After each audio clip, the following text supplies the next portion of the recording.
I'm Trish Toby with WARC reporting to you live from Westchester, New York, where there appears to be some sort of mutant menace on the loose.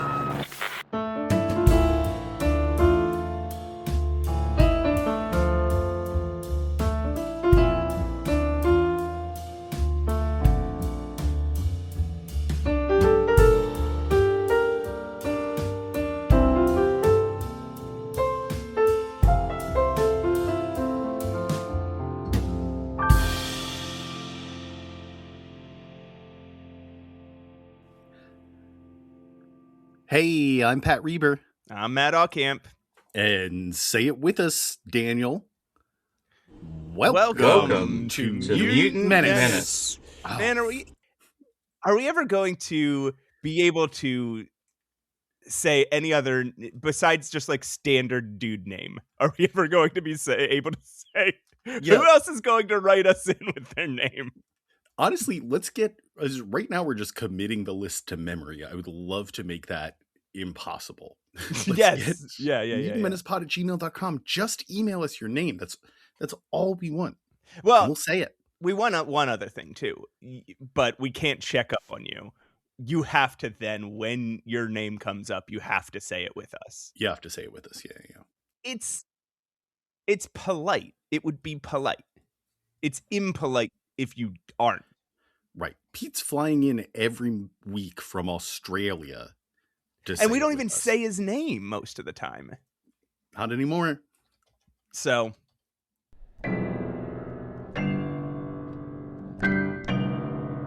Whoa. Okay. Nope. Matt. Can't control this guy. Hey. Hopping right into the action today. It is time for Pat's Email Corner. We got a few here. We forgot to talk about what we're talking about today, so I hope this is a short Pat's Email Corner. It will be, but also New Mutants. We're talking about the New Mutants. Yeah, it's the New Mutants today. We'll get there. We have a new email from Daniel. Matt. Hey, Daniel. Daniel writing in says, by God, it's been too long. We just finished our annual Comic-Con in my small town. Worked all 3 days. Would have invited you guys, but I was told of the date a little late and would have hated to give you guys the option on such short notice. That is a good idea. Folks, if you have a Comic-Con in your town, let us know. We probably won't show up, but if you let us know ahead of time, if you let us know ahead of time, we'll at least talk to each other about it.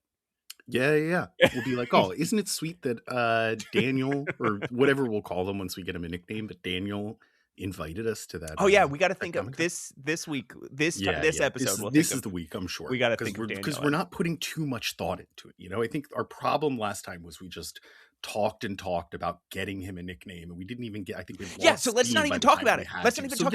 At the end of his email, we'll just shoot it off. We'll have it. Yes. And we don't need to spend all this time talking about it right now. We can just if you talk about it even a little bit on. Yes. As if he has a nickname. Anything more would be putting too much thought into already, we've done so much talk about it. We've already talked a lot about it, right? In the past, yeah. No, I mean today, just now. And I'm having, it's giving me. You're right, the moment's gone. Maybe next week. Keep emailing in, Daniel. Okay, what did he say even? He is giving us his usual several talking points. Today it is 21, so get your random number generator ready, Matt. Between 1 and 21. And then while you do, I'll read through his responses to the introductions to episodes 54 to 60. Okay. My first run-in with Life Death wasn't in X-Men 97, but actually in a really unknown X-Men fighting game, X-Men Next Dimension. I remember that game, yeah. 3D fighter on the PS2 and Xbox that is actually the third in its series, and I wish to high heaven we get another game like it today. It was poorly received due to its short story mode, high difficulty, long load times, and lack of save points. I can absolutely understand that. The game had a stacked X-Men cast and sadly a few repeat characters and different skins. Yeah, it was It was bad, actually. There was a bunch of X-Men fighting games. There was like Mutant Academy 2, and the Next Dimension, and they were so clunky and blocky and slow and ugly. What a shame. Has there been a good I think we've talked about this before, but there's not like a definitively good X-Men game, right? No, the SNES one was kind of fun. Each X-Man had their own individual level that was based around their powers. And X-Men Legends was okay. Wasn't done as well as Marvel Ultimate Alliance. Like Marvel Ultimate Alliance would kind of perfect that formula. But you could make a little team of X-Men and walk around and use their individual powers. But it was a lot to handle. So even Ultimate Alliance, they tried to do an Ultimate Alliance 2 and people were like, nah, no thanks. I think it was like a one and done. They did X-Men Legends 1, 2, then Marvel Ultimate Alliance 1 and 2. And I think maybe they even tried for a 3, but it's like they did. All anybody can stomach of those games is 1. I played through 2 first, I think. I played through 2 before playing through 1, and I enjoyed it enough, but then I'm guessing when you went to 1, you got about an hour in and you never finished it. Exactly, because it is the same game and the same sort of like action over and over again. That's exactly what I mean. I think everybody can stomach one of those games, and when they play it, they're like, this rules. I want to play more of these. And then you go to play a second one and you're like, no. no. Oops. So what I would say the only really good X-Men game is Marvel's Midnight Suns, which is not just X-Men. It's got Captain America and it's got Wolverine, or it's got Hulk and it's got Doctor Strange and stuff. Yeah. But Storm, Wolverine, Magic, Deadpool, these are some big characters in the game, and it's just got real heavy X-Men energy. And when you're playing it, you're just like, fuck, I want more X-Men characters in this goddamn thing. Yeah. That is a good game. It's fun. It's a card strategy game, but yes, if you can move past that, it's fun. I think the cards really make people stumble because people don't really love card games. But if you just think of the cards as big kind of like moves that you have in a set, the strategy game of it is really well done, really well balanced, and the story's interesting, and all the stuff you do in between is interesting. The writing's good. It's great. Let's keep moving with Daniel's points. He says, I just came from the Days of Future Past episode to the future episodes and saw that you guys are talking about Rachel Summers doing the same in her timeline. Am I Rachel Summers?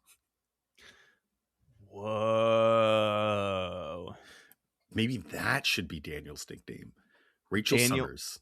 Wait, you're talking about his nickname again. It's really putting me off coming up with a nickname. Oh, you're right. Oh, I ruined it. We were so close. All right, next time, Daniel. I'm sorry. Daniel Rachel Summers is one to think about. Put it in the back of your head. Daniel Rachel Summers. Next point, Matt. I don't think you understand. Leaving a review for your show isn't funny. Drinking pilk is.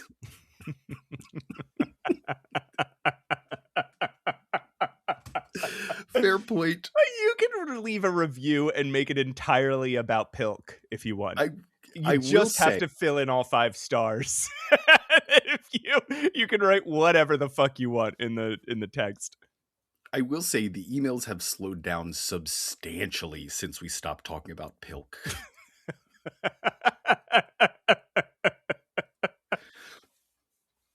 Next point. You guys were talking about a Sony Watchman, and I thought it was funny because one came into my work the other day. You remember he works at like a strange retro gadget shop. Oh, cool. And I was showing my boss how the new Silent Hill game has the protagonist use one as sort of a ghost finder.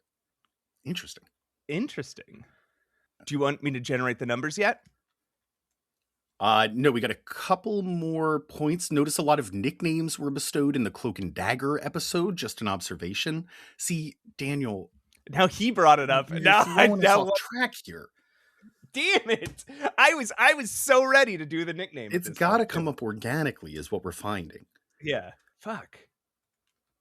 He loves your new idea of just picking a couple of the points from past episodes at random.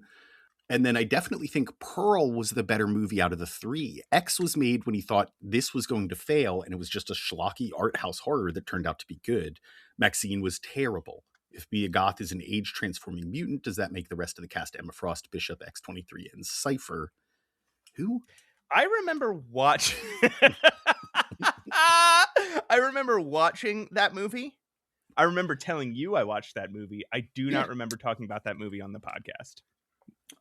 You, I think, stretching for something X-Men related to talked about watching the X trilogy of movies. Oh yeah, I did. And then finally, you guys got to slow down on your episode output. I'm falling behind.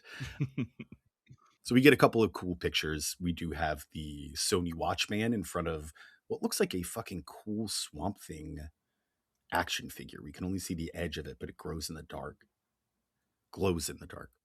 And then, yeah, he's got X-Men Uncan, the Uncanny X-Men number 145, slabbed and on his bookshelf next to a bottle of poison. Okay. This is all right. So this is we've done a lot from his email. Are you sure you want to do some random number generation? We have to now. This is the rule. Okay. All right. Generate. Number 17. Number 17, Wolverine Berserker Rage would work great as a sort of byproduct of his mutation, like a sort of feral instinct or animalistic bloodlust, murder zoomies, if you will.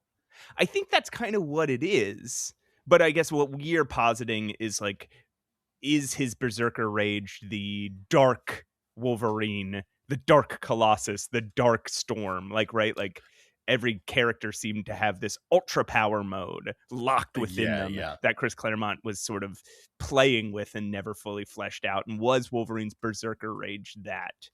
Random number generator 8.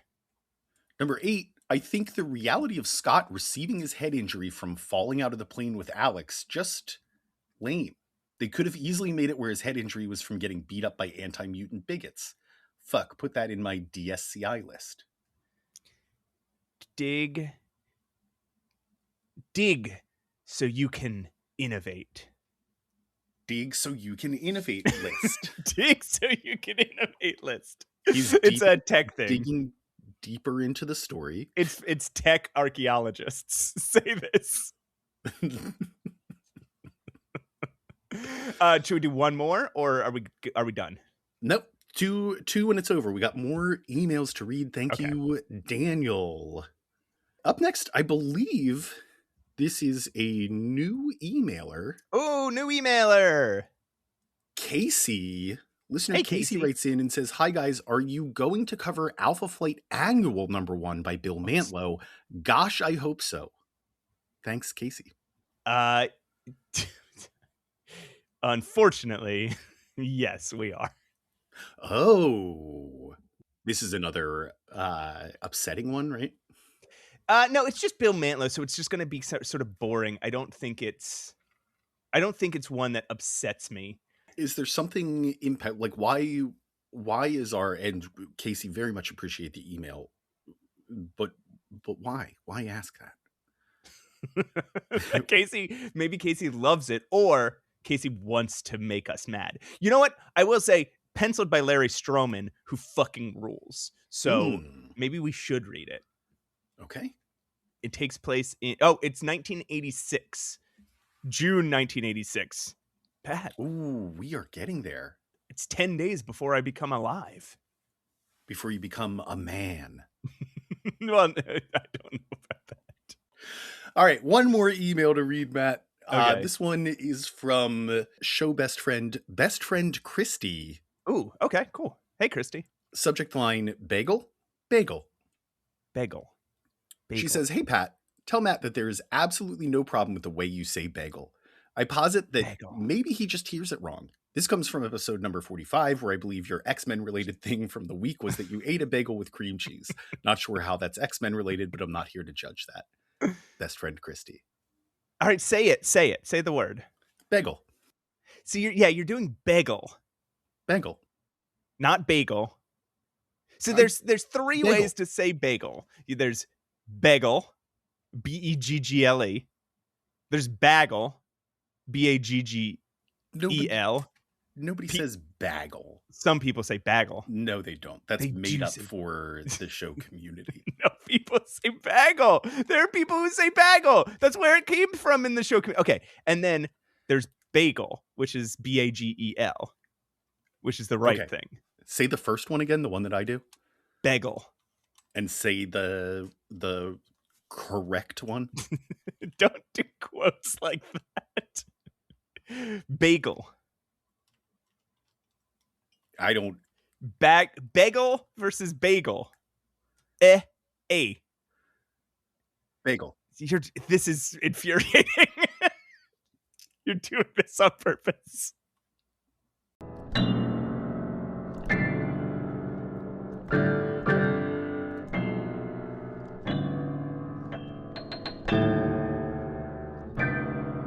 Oh, Fuck. Matt. Damn it. Yeah. You okay, buddy? Not anymore. Well, how about this? How about we talk about a little something called Did You Do Anything X-Men related this week? I thought you tricked me. I thought you were going to forget. Did I do anything? Okay, so I'll just tell you some stuff I did this week and you tell me when something's X-Men related. Okay, yeah. Okay, so number one, I took my laptop, my old laptop. It had a broken screen, and I disassembled it, and I disconnected the screen and took the entire lid off the laptop, and then I slid it behind my television set in my room and plugged it in and hooked it up to the TV via an HDMI cable. So now my bedroom TV is a laptop, is a computer. Yeah, that's very kitty pride. Okay, all right. I watched a lot of. We don't need. I watched the first season of Sopranos. Is that anybody? We haven't reached a point in the X-Men where the Sopranos exists yet, so I don't know. Okay. I played a lot of Mina the Hollower. Very kitty pride. Okay, all right. I've had a very kitty pride week. Nice. I ate a lot of candy. One, but you gave us 3. I ate a lot of candy. Does Kitty Pride eat candy? She does. She loves sweets. All right, Pat, did you do anything X-Men related this week? I'm going to try the same approach here, Matt. Let's see. I cleaned the house a bit. Every now and then I think of Cyclops as the Danny Tanner of the X-Men. So maybe if we but it hasn't been mentioned, but we know that he's a clean freak. Yeah, we're getting a little. It's a little like transitive property, but yeah, I think that's a little Cyclops. All right, keep going. I went to so there's a community center about a block from me, and they threw a little family-friendly Pride festival. So we went up. There's like a big playground there, but also they had a band playing outside. People giving out tacos. Okay, I have a little taco making station.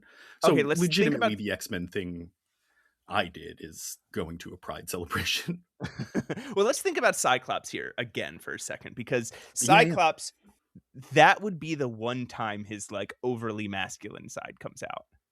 I wonder if there's like this, I could see there being some latent homophobia in Scott Summers where he would never mistreat a gay person, right? But if you take him to a Pride fest, just so everyone knows I'm straight. I'm really straight. He'd hold on to Madeline's hand so tight and like keep pulling her over and kissing her. And she'd be like, "You never do this other times." He's like, "What do you mean?" And he's like, "Your voice is deeper than it usually is." No, it's not. He'd keep telling people he's an ally. So I think Cyclops again, because that's what you did when you were there, right? What? No. So why does this all have to be what Cyclops would do? This week we're talking about the New Mutants, Pat. What is you taking my hosting duties just to move on?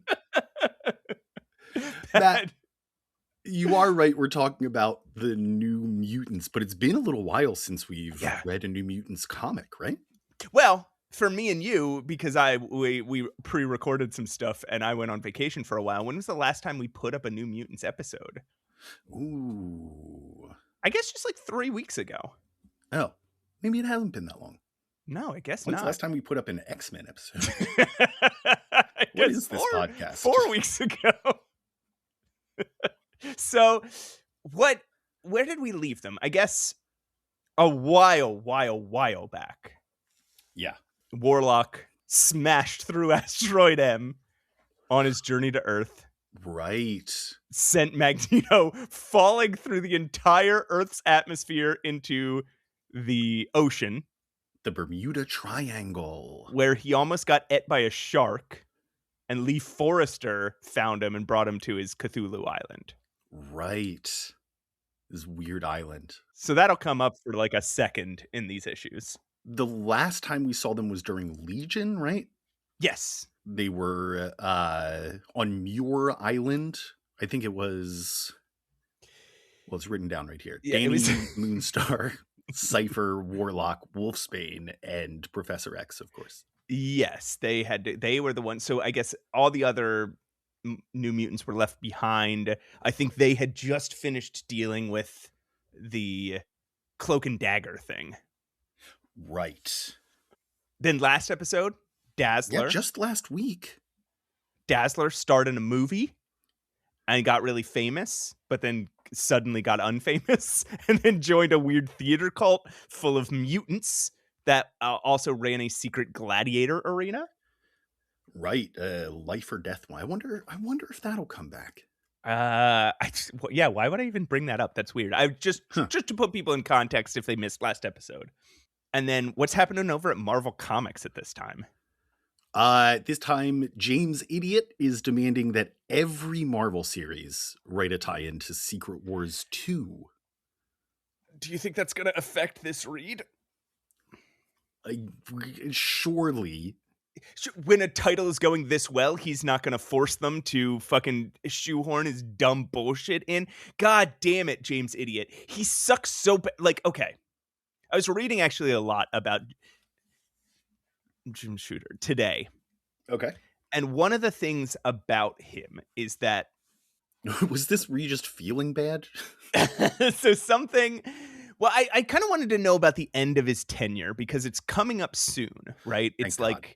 I think it's like next year in the comics or 2 years from now. And it was pretty much like right after Secret Wars 2. So I kind of wanted to see if he got fired because of Secret Wars 2. But I think there's a couple things about Jim Shooter that we kind of overlook the good parts. And we talked about them a little bit early on, right? Like at the beginning of his tenure, he really moved Marvel into the next century, right? You can really tell the difference between the last editor-in-chief and him because comics suddenly feel modern after they had felt so old-timey just like 2 months earlier. Sure. And I think what a lot of people have said about him was like, he did a lot of good right at top, and then he shouldn't have stuck around. He stuck around too long, and he got an ego after Secret Wars 1 sold so well, and was just like, I know all these characters better than you, and I'm smarter than all of you, and you guys always make fun of me saying I can't write artsy comics. I can like thoughtful comics. I can only write this superhero schlock. But I'm going to show you when I write Secret Wars 2, and it's going to be so artsy and so thoughtful. So the other thing people say about him is, as an employer, he was really good about standing up for creators and Sure, yeah. Really good about making sure people get paid and making sure people get respected by the people above him and making sure that people's creative voices aren't stifled by the people above him. However, he had very strong opinions about people's creative processes. So it'd be like, so this is something that Bill Sienkiewicz said, is like Bill Sienkiewicz was like, my entire time I was fighting with Jim Shooter about my artwork. And he was like, you got to make it more like the house style. You got to tone this down. You're not doing an art project here. You're doing the New Mutants. But that it was kind of in a jokey way, but it was still consistent. It was still always. Yeah. That way we're like, there's a seed of truth to this joke because we keep coming back to it. Exactly. Like, you would feel uncomfortable if your boss was doing this all the time. You'd be like, I know he actually wants me to change this. But the people above him were demanding that Bill Sienkiewicz tone it down and stick to the house style. And Jim Shooter was saying, no, he knows what he's doing to the bosses, and then Okay. turning around to Bill Sienkiewicz and being like, man, They you couldn't, yeah. gotta tone it down. What is this? What is this shit? You don't know how to draw, like that kind of stuff. And I think that those anecdotes that I was reading really encapsulate Jim Stupid. It's like, there are positive things about him, but this is the peak of his ego. This is the peak of him thinking he knows better than his creators and trying to force his opinions into every book. Yeah. And also when everybody was getting completely sick of this guy. Yeah, the good he does certainly doesn't outweigh, because there's a lot of shitty things that he does that don't necessarily touch the X-Men too, so we don't even get to them. But like his no gaze rule and the yes, he was loudly sexist. Yeah, he was quietly homophobic. Right, let's pull up the list. And he was that kind of like accidentally racist, you know? Yeah. So there's a lot to criticize about him, but I felt like we're so mean about him that before his absolute crash and burn, which is coming up, I thought maybe it was worth just mentioning there were good things to his tenure. Yeah, we should explain why he lasted for so long. Yes, yeah. But I mean, fucking, if his reign had been 3 years shorter, if he left in 1985, we would be going, okay, Secret Wars was kind of whack, but Jim Shooter was one of the best editors in Marvel Comics history. Because you wouldn't have because most of the things that he did that were absolutely egregious, besides just quietly shutting down projects that we, probably could find with any editor, we wouldn't know about. Yeah, that's true. I guess they wouldn't have, like, all the little complaints wouldn't have come out because the big complaints weren't coming out. Yeah, because he wouldn't do his last 3 years, which is nothing but garbage. Well, with that, Matt, do you want to tell me a little bit about... what, New Mutants number 29? Yeah. Meanwhile, back at the mansion.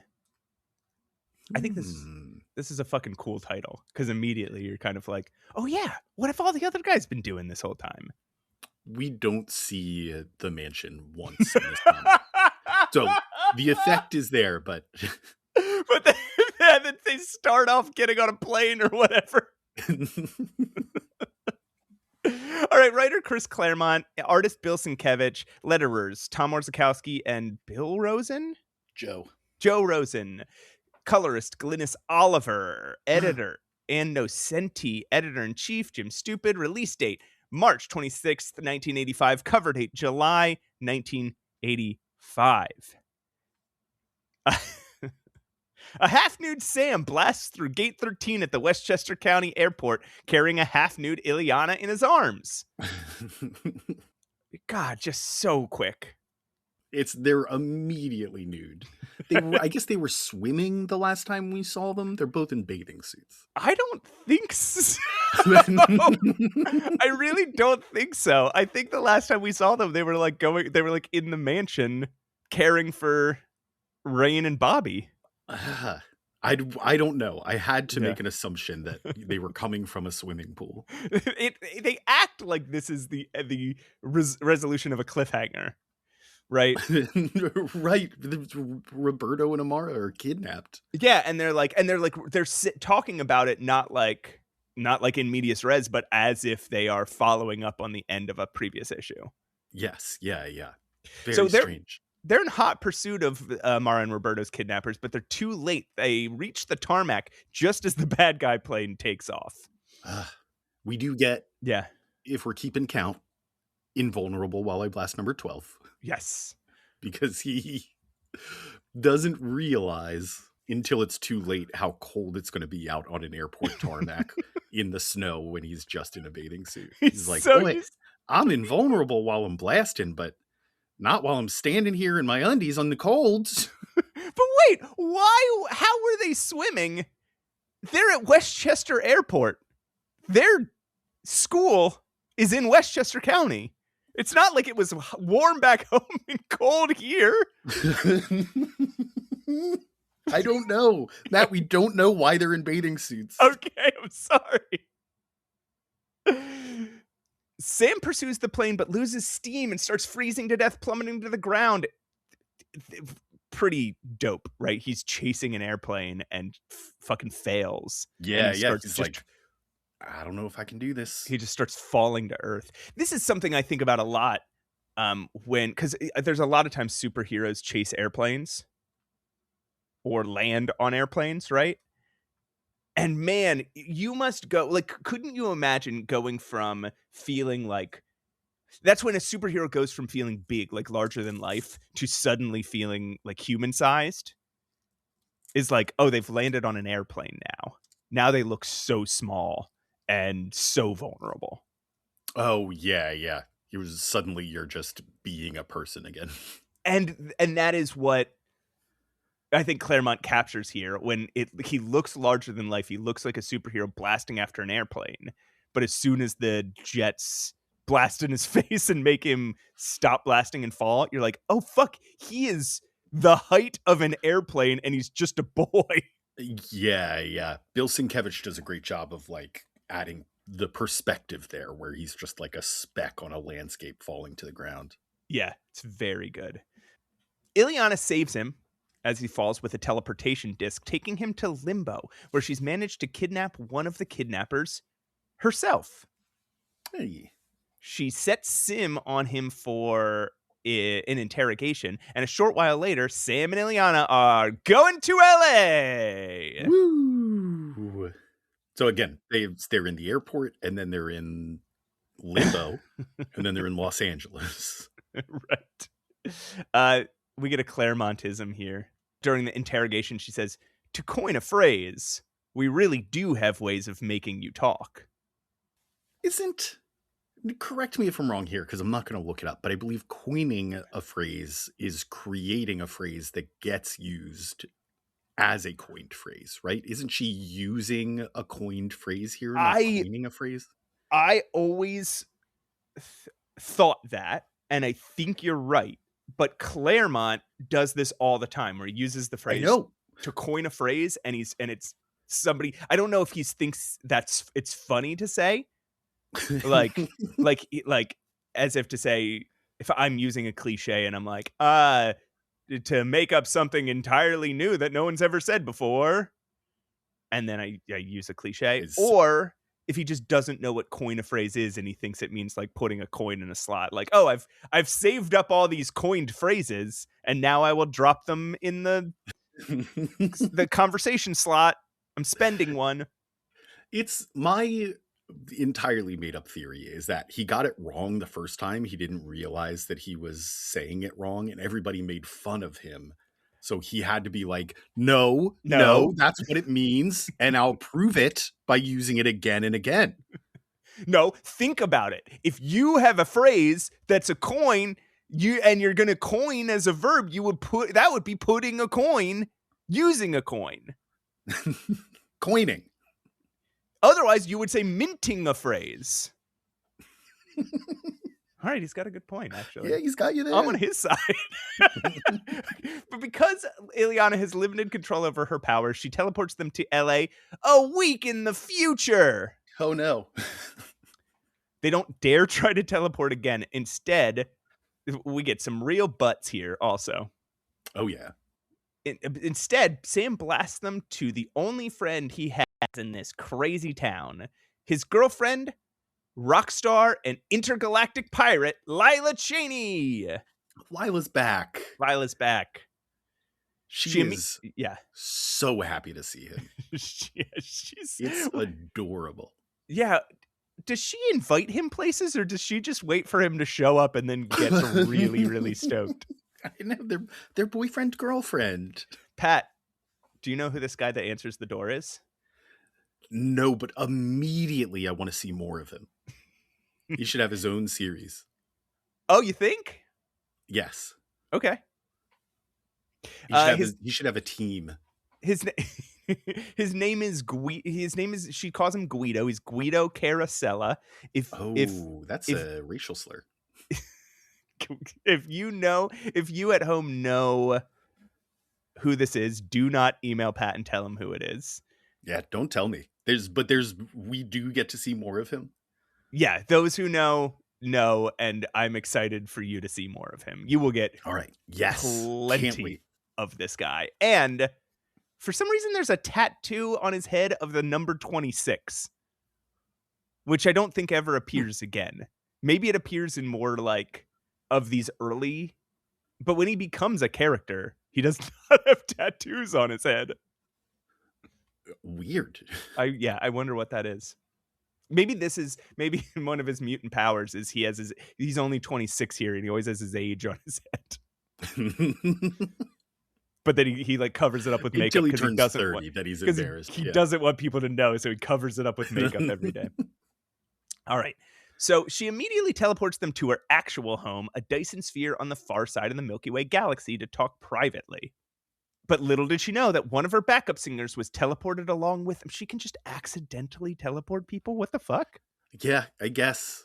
Just everyone in a 20-foot radius. They come along. She doesn't get to choose. This backup singer is a Miss Allison Blair, a.k.a. Dazzler. Whoa. Sam explains the situation to them, all while Lila tries to tear the clothes she provided off of him.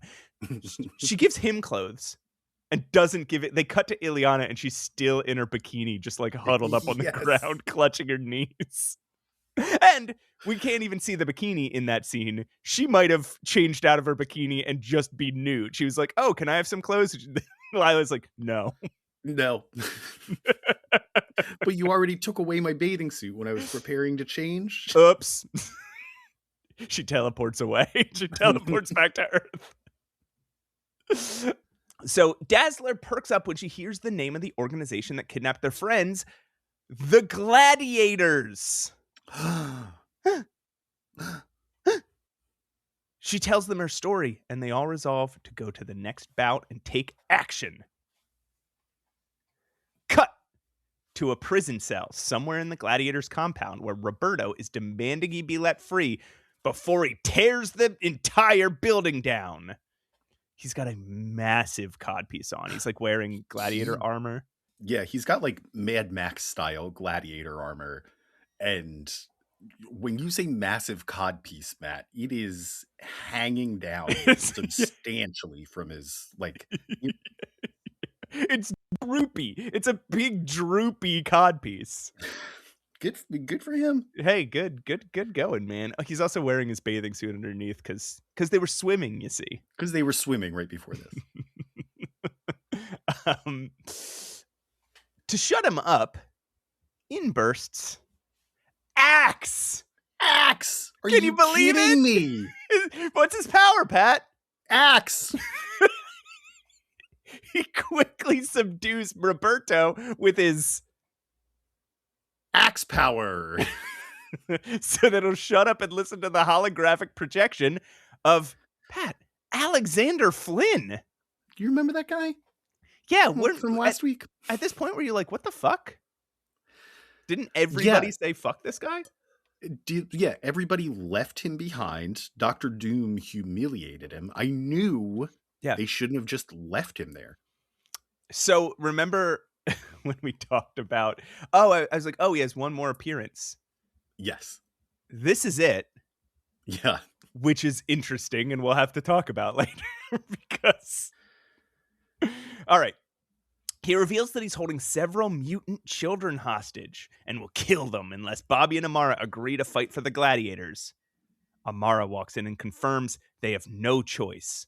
Flynn is delighted. Do it or I kill a bunch of babies. What babies? I have them. I am. You want to test me? I have a room full of babies. Trust Go me. ahead. Got it. Go ahead and ask me if the babies are real. I will kill all the babies. Sorry, what's that, baby? Sorry, the babies just told me they don't want to die. I have a bunch of babies in a room in Canada. How is this the second time the New Mutants end up in a gladiatorial coliseum? They've been going for all drugged up. They've been going for less than 30 issues, and twice they've gotten stuck in a coliseum where they're forced to fight each other. Like, Christ, man. All right, interlude. Magneto continues to recover on his weird island, getting stronger each day with the help, of course, from Lee Forrester. Ooh. The two are making out when they're interrupted by a psychic projection of Charles Xavier. Secret Wars 2 is coming! Oh no! The Beyonder is on Earth and Xavier is too weak to help. And Magneto must lead the X-Men! So, this is a huge moment that I don't understand anything about because it's related to Secret Wars 2. Which I think hasn't happened yet. So I think nobody at this moment knows what this is about. Yeah, yeah. And I get that you're trying to build some mystery here, but Charles Xavier placing the trust in Magneto to save and lead the X-Men. Yeah. In order to save the world is such like a milestone moment here, and it's tucked into what do you call it? Advertainment for Secret Wars 2. Well, I do think there is something true about the first time they saw Magneto as a hero was when they were fighting the Beyonder. If there's one person you can trust Magneto to lead the X-Men against, well, it's either like a Nazi or the Beyonder, right? Yeah, yeah. Are the two people that it's like, you know which side Magneto is going to fall on no matter what. So I do think as this catalyst, it makes sense, but it does not feel satisfying as the conclusion or the apex, the denouement of the arc in which Magneto has slowly been learning the error of his ways. Yeah, yes, yeah. It's just it's crunching a storyline. And listen, this is a page of this comic and we're already this upset about it, but it's crunching a year's worth of stories down to like, hey, can we just rush this to the end? Can we just make him the good guy now? Right, like Jim Stupid is like, when the X-Men show up in this, I already wrote it with Magneto. And Claremont's like, why? And he's like, I don't know. You were getting there. Back to Los Angeles, where Sam, Ileana, Lila, and Allison make their way into the audience of an underground mutant fighting ring. Above, in a decadent office, a mysterious silhouetted, very rotund figure is informed by one of her servants that Dazzler has returned, and she's delighted, especially since she's brought 2 new mutants with her. Now this is intriguing. Sure. Because the servant is calling this large silhouetted woman master. You knew this was a woman at this point? Yeah, because she's got like a lot of jewelry, long witchy fingers with a lot of rings on them. You kind of I made an assumption here, but I think I knew who it was the first time I read it. I don't know how I knew that, but I think I had it spoiled in some way. I didn't. I think the next issue is where I started picking up on it, but. So I was trying to put myself in the headspace of a person who didn't know, and I was like, would I even know this is a woman? Okay. Yeah. It was clear. So you were intrigued by this. You were like, who the fuck is this? Yes, because there's a suggestion too that like it's somebody that knows the mutants, Dazzler and the mutants, but not somebody that I could recognize. Right. So the match begins, And immediately, Allison recognizes her friend Ivich as the first contestant. I didn't, because she's not green, and she's got a Frankenstein head. Yeah, she's green at the end of the issue, but she's white person colored at the in this initial appearance. She is also drawn as a Frankenstein, which I love that interpretation. I wish she had looked like that in Beauty and the Beast. Yes, yeah. When she loses the fight, though, and is about to be struck down, Dazzler, damn it, hops into the arena from the crowd and stuns her foe. But when Ivich turns to execute her foe, Dazzler stops her too. The crowd wants blood, and all hell breaks loose. All of the mutants run out for a brawl. This is very cool for like 2 panels before the next beat happens, but Bill Sienkiewicz gets to redraw all the gladiators, and just try to picture it. Like you should find these images, but Bill Sienkiewicz being like, okay, horseman, super strong lady, axe, got it. I know how to draw some weirdos here. Yeah, it's fun. And I mean, and then obviously Dazzler's there, and Magma and Sunspot. It's good. It's a good moment, and you're like, ooh, yeah. This is about to be so cool. And then it's all interrupted when the roof tears itself off the building. Magneto enters with a bellowing, "Mutants, heed my words and obey!" He explains the whole deal from earlier, and Sam and Ileana follow him, but Amara and Bobby, to their surprise, say they must stay behind. Because of the babies. Because they can't let the babies die, but the other thing is Secret Wars. How did he know they were here? And fuck it. I don't know. We don't even, let's not even talk about it. Here. Magneto needs to be here now. Here's what I want to talk about instead. When they're coming to the arena, Lila Cheyney comments on a piece of graffiti for a band called Nazgul. Yes. And she's like, that was a band until the lead singer went off and killed himself on the West Mesa. Apparently, this is reference to a book called The Armageddon Rag by George R.R. Martin. It was like a book that sold really, really bad. Okay.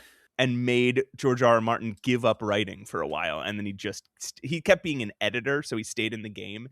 And apparently he also got some screenwriting gigs, and that's what brought him back into the fold. And then he wrote Game of Thrones. But yeah, this was his last novel before Game of Thrones. And he was like, oh, I guess I suck at being a writer. And how do we know that this isn't a reference to Nazgul from Lord of the Rings? Because in the book, The Armageddon Rag, the lead singer of a band called Nazgul was called Hobbit Hobbins and went to the West Mesa and shot himself in the head. Oh, okay. So, Chris Claremont is referencing George R.R. Martin's characters referencing Lord of the Rings. Exactly. Yeah. Okay. Wow. So yeah, you wouldn't be wrong to think, oh, this is a weird way to reference Lord of the Rings. But if you've read that book, which I haven't, I looked this up. If you've read that book, you would know.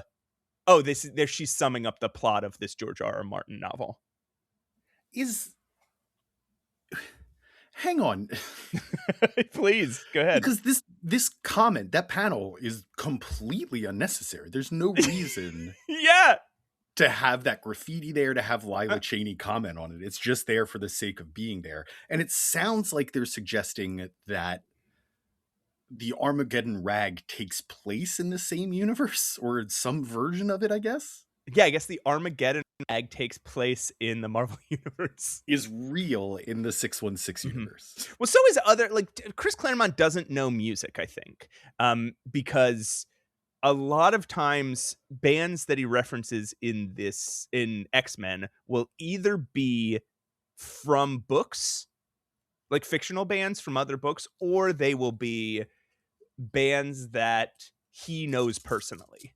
Like that Marvel Comics editors in their free time have a band, and he references, and they're like, that's the band that somebody's going out to see. Okay, yeah, So that's an very fun fact. Thank you, Matt. I can't. I'd I'm trying not to sound condescending because that is so bizarre, but still fascinating in its own way. Also, when somebody's trying to, who is it that is it Amara who's trying to cheer up Bobby, and she's like, "What would your hero Thomas Magnum do?" Yes, when he's like, maybe we should just risk all these Schrodinger's babies. She's And like, she's like, is that what Thomas Magnum would do in this situation? she's like, Your "No, hero, Thomas Magnum. no, it isn't." It's a good moment. And the less we say about the end of this issue, the better. Yeah. Good issue, except for the interludes. Yeah. One of which is the ending, the conclusion to the issue. Yeah. All right, Matt. Yeah, Pat. Jeez, it felt so aggressive. Sorry, I'm riled up about the Secret Wars 2 stuff, but yeah, it's gonna keep making me mad. I'm gonna get pretty mad after this one. Why don't we calm down, take a deep breath, get into New Mutants number 30, The Singer and Her Song. Okay. Wonder who that's about. Man. And just get away from the bad energy at the end of that last issue. Okay. Yeah. Chris Claremont, of course, writer, Bill Sienkiewicz, artist, Joe Rosen, letterer, Glynis Oliver, colorist, and Nocenti, editor, Jim. Matt, we've committed to this bit for so long. I cannot wait until he steps down because I am so sick of making up names every single time. I know it's funny. I know people really enjoy it. Yeah. We've got to bring it to a stop. Editor-in-chief. Release date, April 23rd, 1985. Cover date, August 1985. Briefly, annoyingly, Chris Claremont has to wrap up whatever happened in Secret Wars 2, number 1, as Ileana is now the Dark Child, and she's brought Kitty Pryde, Cannonball, Dazzler, and Rachel Summers to Limbo. They cure her with the Soul Sword, and magic takes them back to Los Angeles, and we're back where the last issue ended, only swap Lila Cheyney with Kitty Pryde and Rachel Summers. All right. Okay. All right, fucking fine. Whatever. I was wondering where Lila went. Honestly. She had disappeared towards the end of that last issue. Yeah, I mean, she saw her friends get disappeared, like leave with Magneto, I guess, and she was like, all right, I'll just go home. That was fun. Yeah, exactly. This is kind of how she lives her life. Yeah, I guess you're right. Yeah. But then I guess in Secret Wars number 1, something happens. The X-Men get split off from Kitty Pryde, and Kitty Pryde gets grouped in with what I don't know, I guess the people that Jim Stupid didn't want to use in Secret Wars 2. Is that what this is? I don't fucking know, because now the Beyonder is like stalking them throughout this whole issue. So, and he looks like the Molecule Man for some fucking reason. He looks like fucking Eddie Munster for some reason. He looks like a child.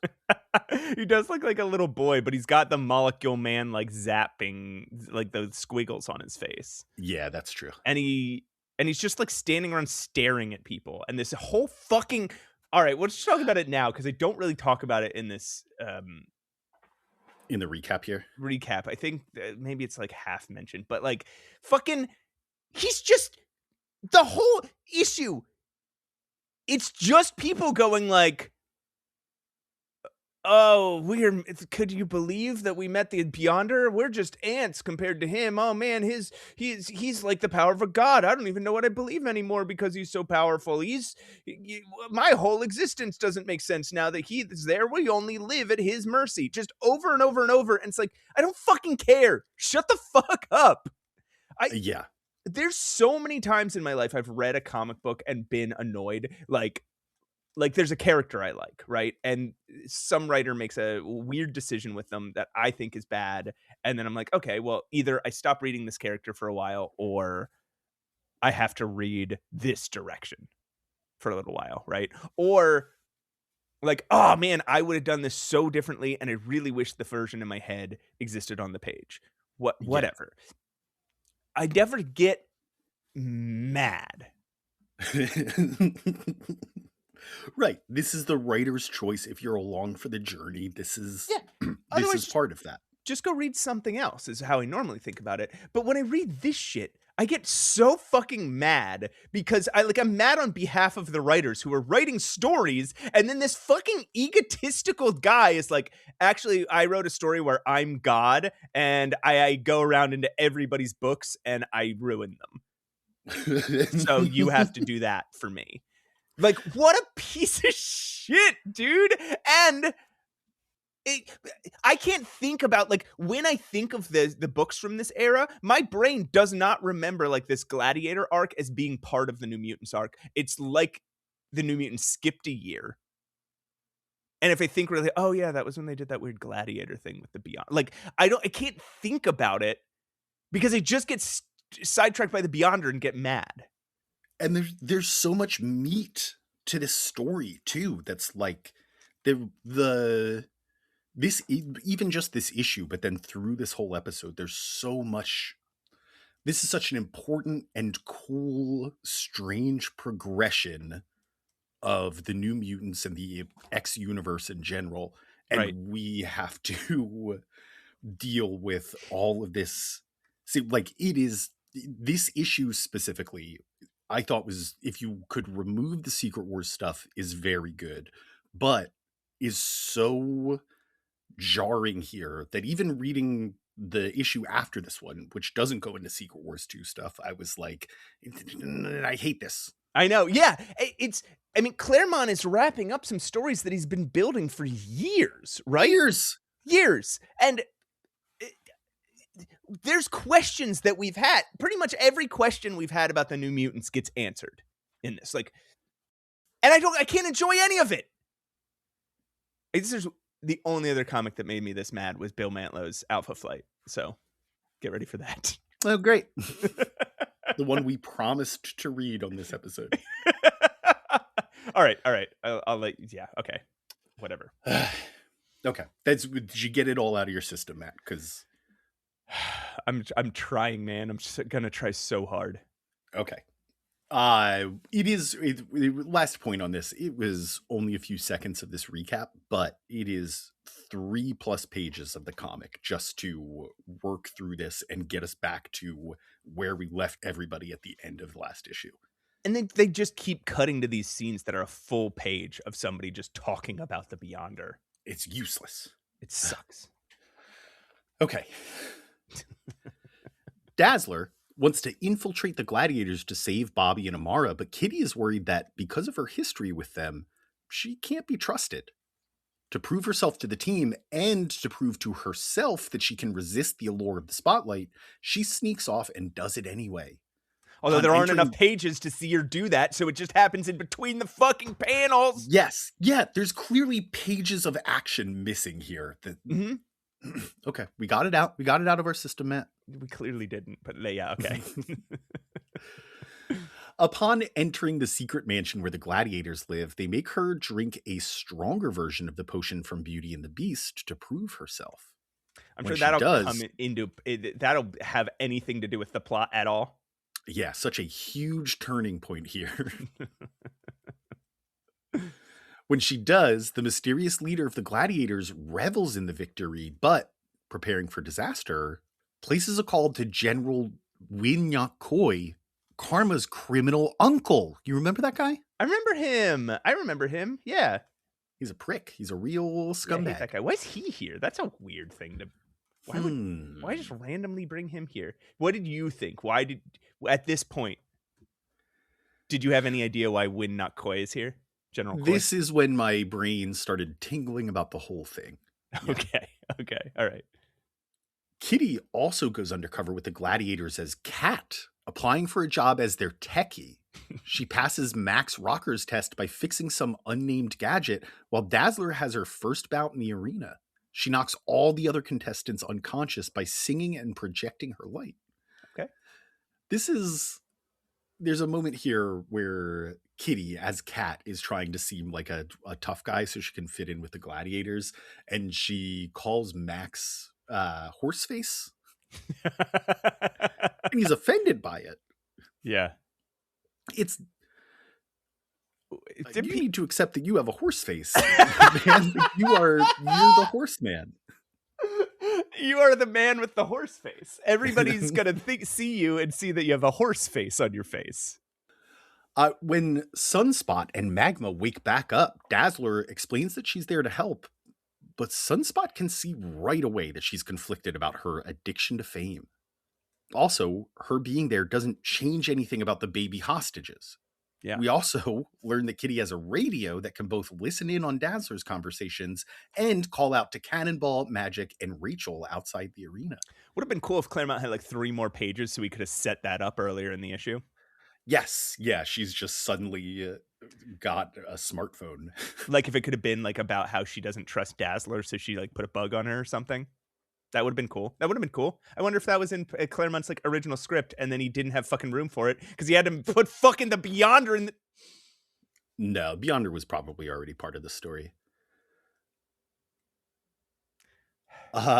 During a training session the next day, a fight between Dazzler and the other mutants makes her declare that she's only ever wanted to be a star, and from now on, she looks out for herself only while the shadowy villain watches from a monitor. Ooh.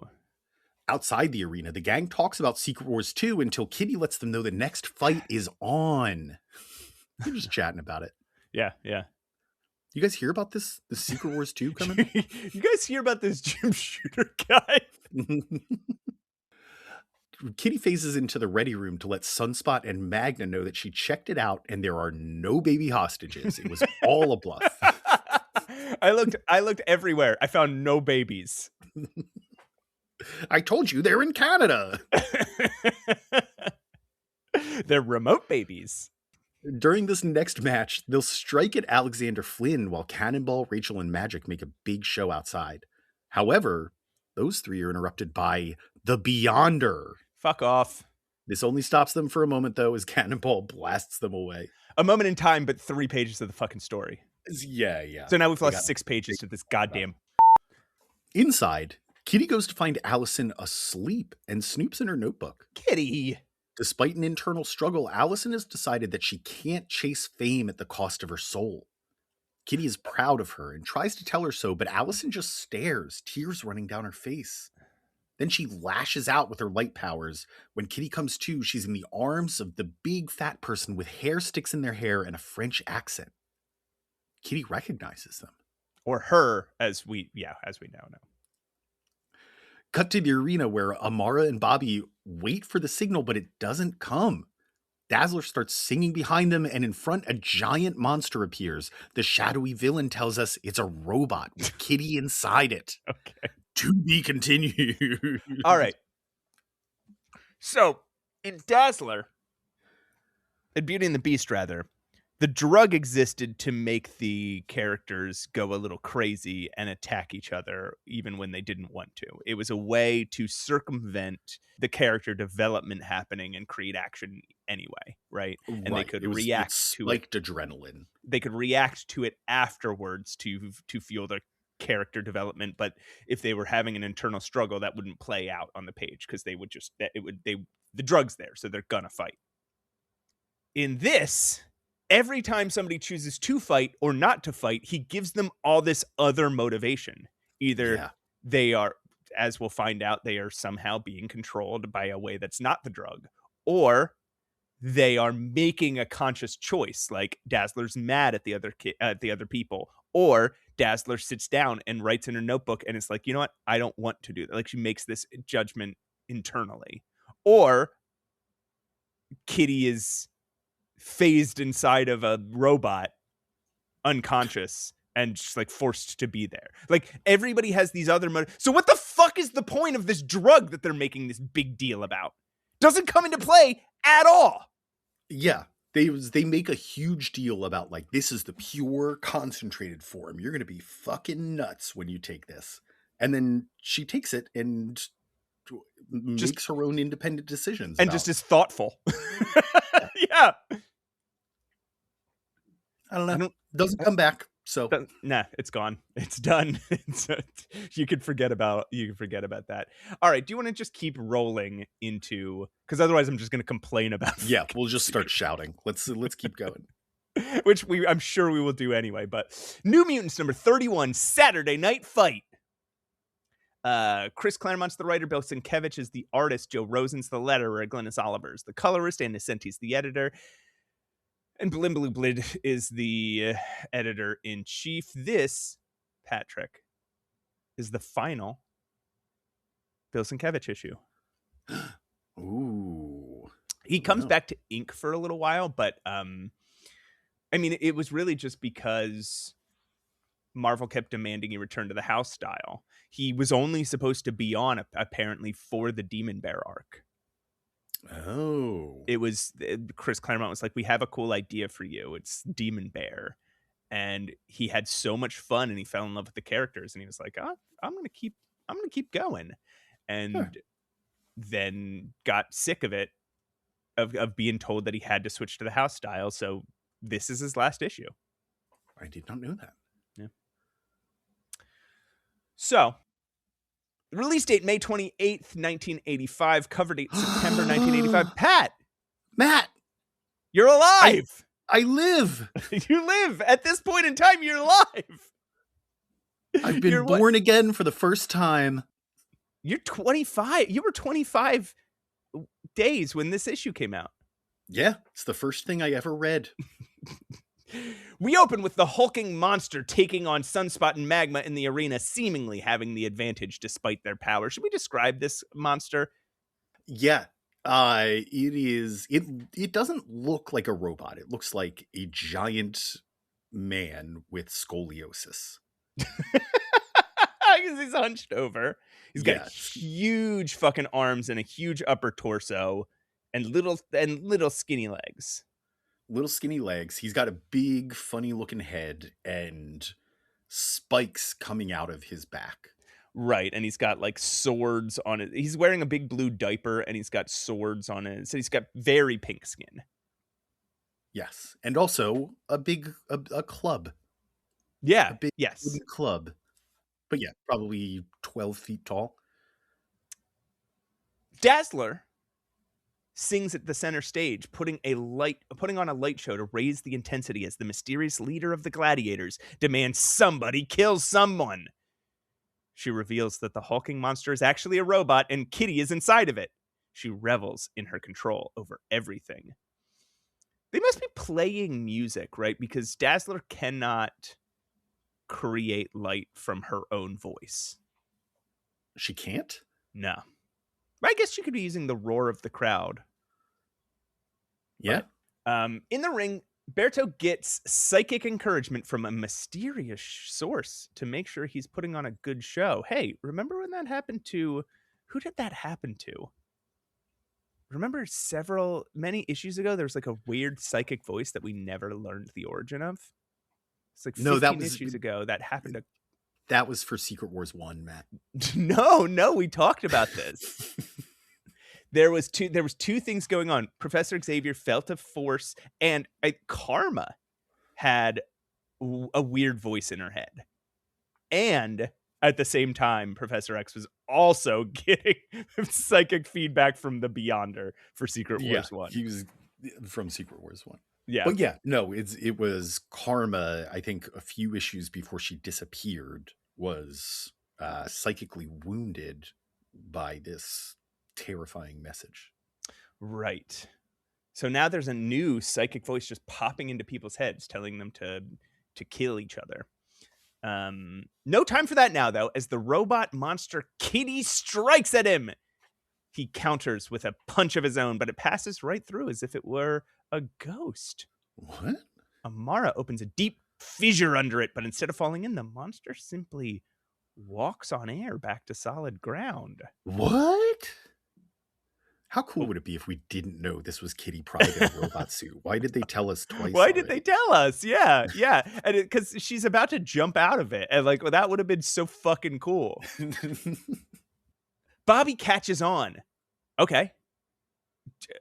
But the mysterious leader doesn't seem to care. Kitty, despite her attempts to resist, is still under her control. She commands the robot to kill him, but Kitty resists and phases her way out of the robot instead. Without her, it collapses to the ground. It's a fucking cool image. Way to go, Kitty. Once again, the crowd wants some action, and they get it when Dazzler inexplicably starts firing light blasts at Amara, calling for her head. I am so sick of Dazzler at this point. Fucking figure it out, man. Yeah. I mean, thankfully, when she's in the X-Men soon, her story isn't just going to be about, oh, I want fame, and oh, but I have to do terrible things to get fame, and do I want to do this? Like, it won't just be that over and over and over. I think this is a symptom of 3 different writers writing her in a row, right? Each of them wanting to tell their version of the story. Yeah. And clearly, Innocenti and Chris Claremont being friends is helping that, because this at least continues the Beauty and the Beast narrative. Right. Which is a lot more effective than the Jim Stupid graphic novel narrative. Man, and the idea of Dazzler releasing a movie and it outing her as it's such a cool concept. It sucks that it was done so poorly. All right. Take a breath. Kitty immediately recognizes this as some sort of possession from the leader, the Dazzler attacking Amara thing, and hurls a spike off of the robot right at her, hoping to break her concentration. At the same moment, Sam blasts into the arena with Rachel and Ileana in hand. Yes. This is a fucking action-y fucking cool shit. Dazzler isn't slowing down, though, and her possessor is exploiting the hero's caution, knowing they don't want to harm her. Ileana solves this by summoning a demon from Limbo who grabs Dazzler and pulls her back through the stepping disc. Oh my god, this is so cool. She continues to do this through the rest of this run, and I absolutely love this new technique. It's just like... let me summon a monster. The gladiators, seeing their friend kidnapped, jump into action and attack the New Mutants. But the New Mutants, despite being outnumbered, have an advantage. They know how to work as a team. They hold their own until the battle gets so out of hand that the police show up. Ileana brings Dazzler back at Kitty's request, gambling that the trip to Limbo broke her psychic possession, and it pays off as Dazzler is able to calm the gladiators down before anyone gets killed. This is nice. I really like the way they wrap this up, where, like, once again, you say, oh my god, it's going to be all out battle. It's every gladiator versus this group of New Mutants. And then Dazzler comes in and resolves it by being like, hey, let's take the temperature down a little bit. We're all friends, right? Yeah. Kitty, taking charge, decides it's time to end this. This was never about Alexander Flynn, she explains. He was just a holographic projection to obscure the psychic woman who is clearly their true leader. So Alex Flynn isn't here? So literally in Marvel Comics, they leave Alex Flynn on the floor of that experimental theater, and we never see him again. He's impersonated once here, and then we never see him again. He's still alive for all we know. Yeah, he's just got a job at like the Trader Joe's or something. I'm the son of Doom. Yeah, Alex, can you please restock the cheesy balls? How do you like these dumplings?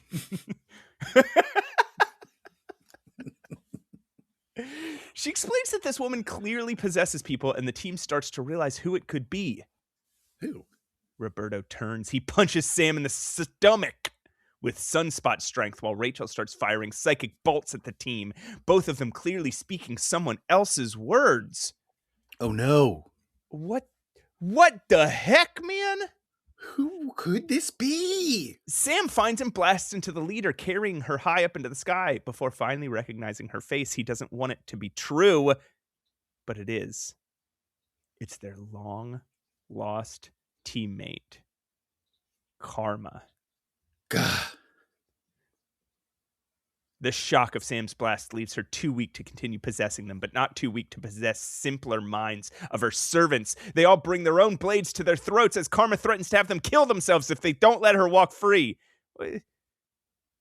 these aren't babies. Hey, these aren't babies.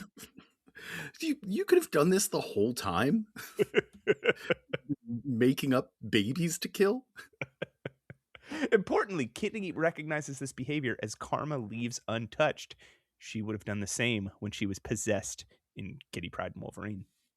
Ooh.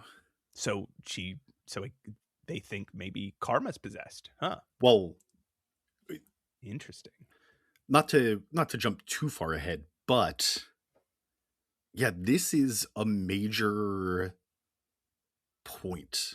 Like this is a seed of what's to come in the next few issues, where Kitty's just like, huh, when I was possessed by a demon, I would have behaved exactly this way.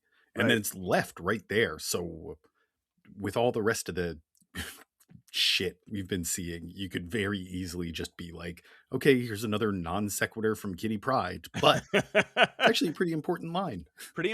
And it's the possessor, Pat, becomes the possessee. Possessed. Holy shit.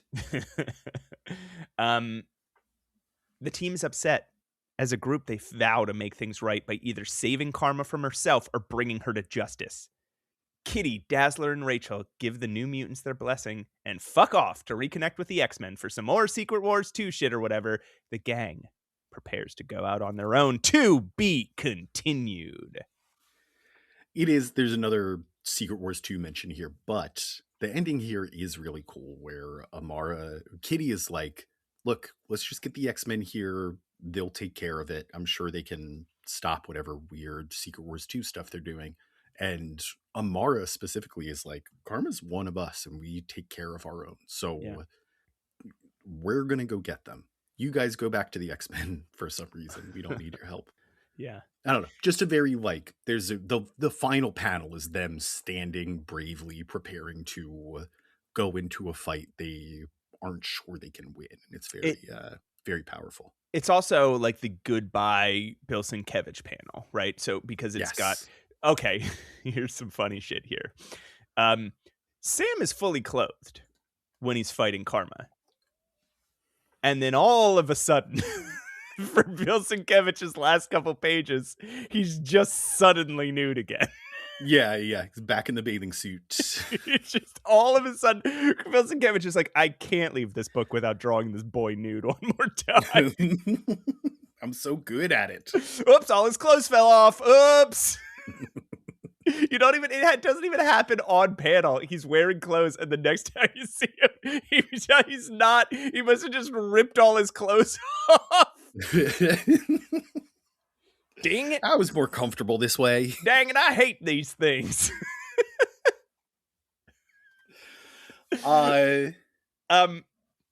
Yeah. This issue, it still has some dumb stuff, but like, man, it's cool that Sienkiewicz got to do some do an action-packed issue to wrap up. An action-packed issue that also has some like really strong story beats too, that he gets to really like lean into. The Karma one aside, because that's obvious. I love the way that he slowly reveals the New Mutants being taken over by Karma. Like the way that Roberto gets possessed, and then while they're dealing with that, Rachel gets possessed and she turns on them, and just like the slow collapse of the group. It's really well done, really well illustrated. It's going out on top. Yes. So okay. Yeah.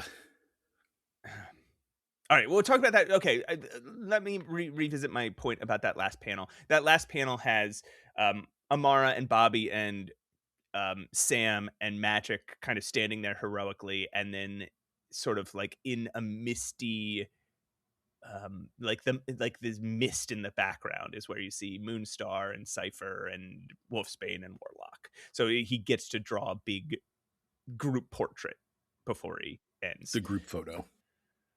But we got to talk about Karma. All right.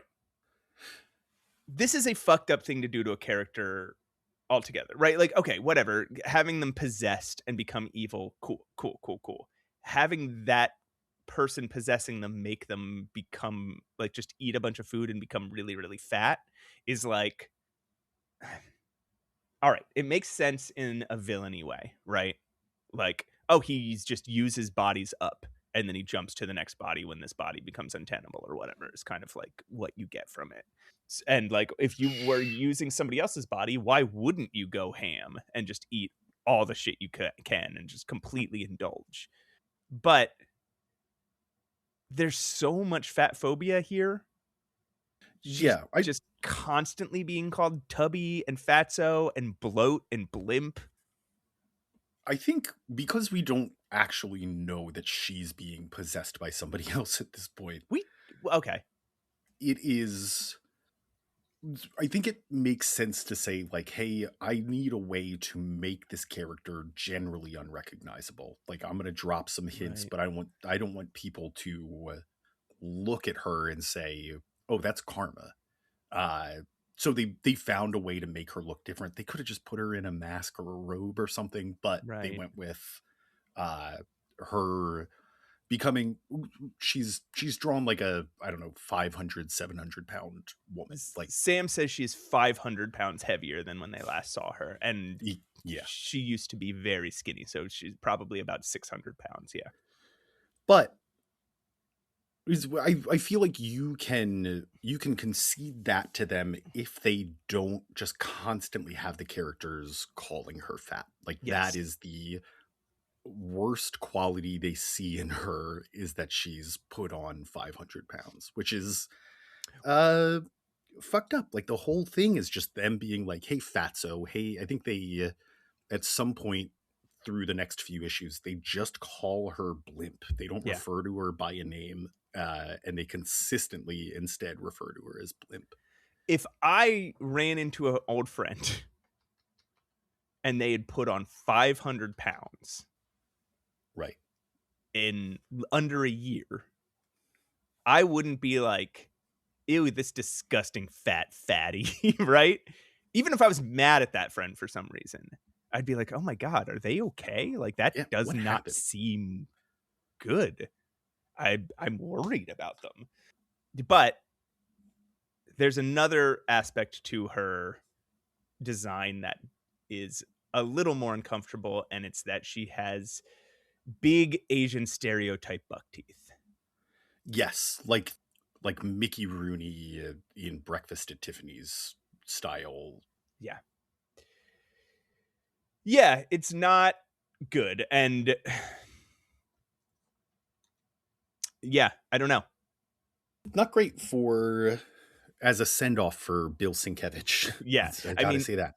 It's a shame because he draws these issues beautifully, but what they do to Karma is just kind of fucked up in a bunch of different ways. Yeah, it's again, really good story. These are elements of it that suck. Yeah. But God, so just again, so fucking funny to make Sam just suddenly nude. Like, if I'm gonna draw, this is my last time drawing this boy. There's one more thing I want to touch on from this issue, and it is the way that Karma laughs. There's a lot of teehees, right? Yeah. Which is fine. That's a character choice. But there's one here that, Matt, I'm going to ask you to help me pronounce, which goes teehee, teehee, ha ha ha ho ho.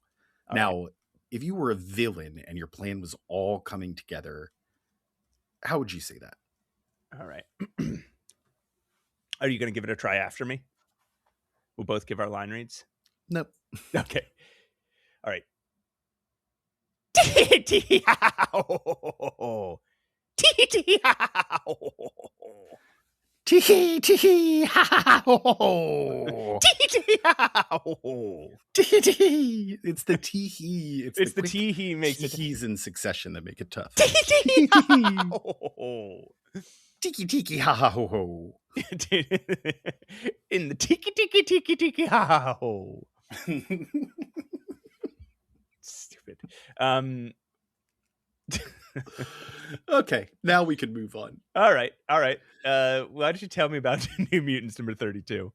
Let me tell you, Matt, about New Mutants number 32. Yeah, tell me about New Mutants 32. I'm going to tell you about New Mutants number 32 to I'm the waiting to hear about ends New of Mutants the number earth. 32 to the ends of the earth.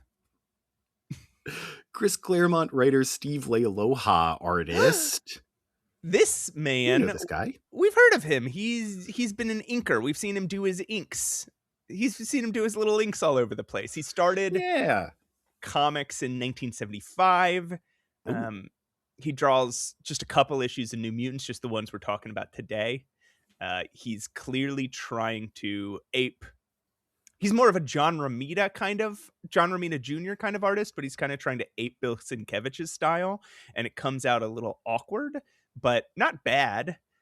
So I have some real thoughts on this that I will get into in the next issue. Okay. Stay tuned. But yeah, this first issue, he comes in as sort of like there's a bit of whiplash here where he's drawing them extremely normal, but trying to get a little weird. Doing like these weird sketchy things. He's kind of drawing like an inker too, to be honest. Yes, yeah. And also he's giving them all like perfectly spherical heads, which is the opposite of what Bill Sienkiewicz does. Yeah. Well, except for Sam, who he does give a flat, skinny head. Gives that like foot-shaped head too. Foot-shaped head. So at this time, he's also inking Secret Wars 2. Oh. So. All right. For whatever that's So worth. that's how he got the gig. Glynis Oliver, colorist, L. Lois Buhalis, letterer, and Nocenti, editor, and Shoot Jimmer, editor-in-chief. Huge artistic shakeup here, right, Matt? Yeah. Not only Leialoha, but Buhalis taking over letters just for this issue, but it's like with all the other changes here. And then Leialoha doing his own inks. Yeah. Leialoha doing his own inks. And then Glynis Oliver. Yeah. I think we mentioned this in a bonus episode that we haven't released yet, but we'll shortly. This is Glynis Wein. The Glynis Wein and Glynis Wein's husband love story has come to an end. It's come to an end. She returned to her maiden name in 1985, says Wikipedia. Yeah, and we're seeing it right here. Mm-hmm. Sad, but fucking Glynis Wein or Glynis Oliver, she absolutely fucking rules. She's crushing it in these issues. Yeah, she's good. She's good. I'm on side Glynis. Team Glynis. Team Glynis. In this I don't know divorce. I don't know what you did, Len, but we're anti it. Should have treated her better. And if you treated her fine, then you should have done it even more. That's a really good line. And if you treated her fine, you should have done it more. Somebody needs to write out this saga so we can read about it. Exactly. But we're on Glynis's side no matter what she did. That's right. Release date, June 25th, 1985. Cover date, October 1985. Wow.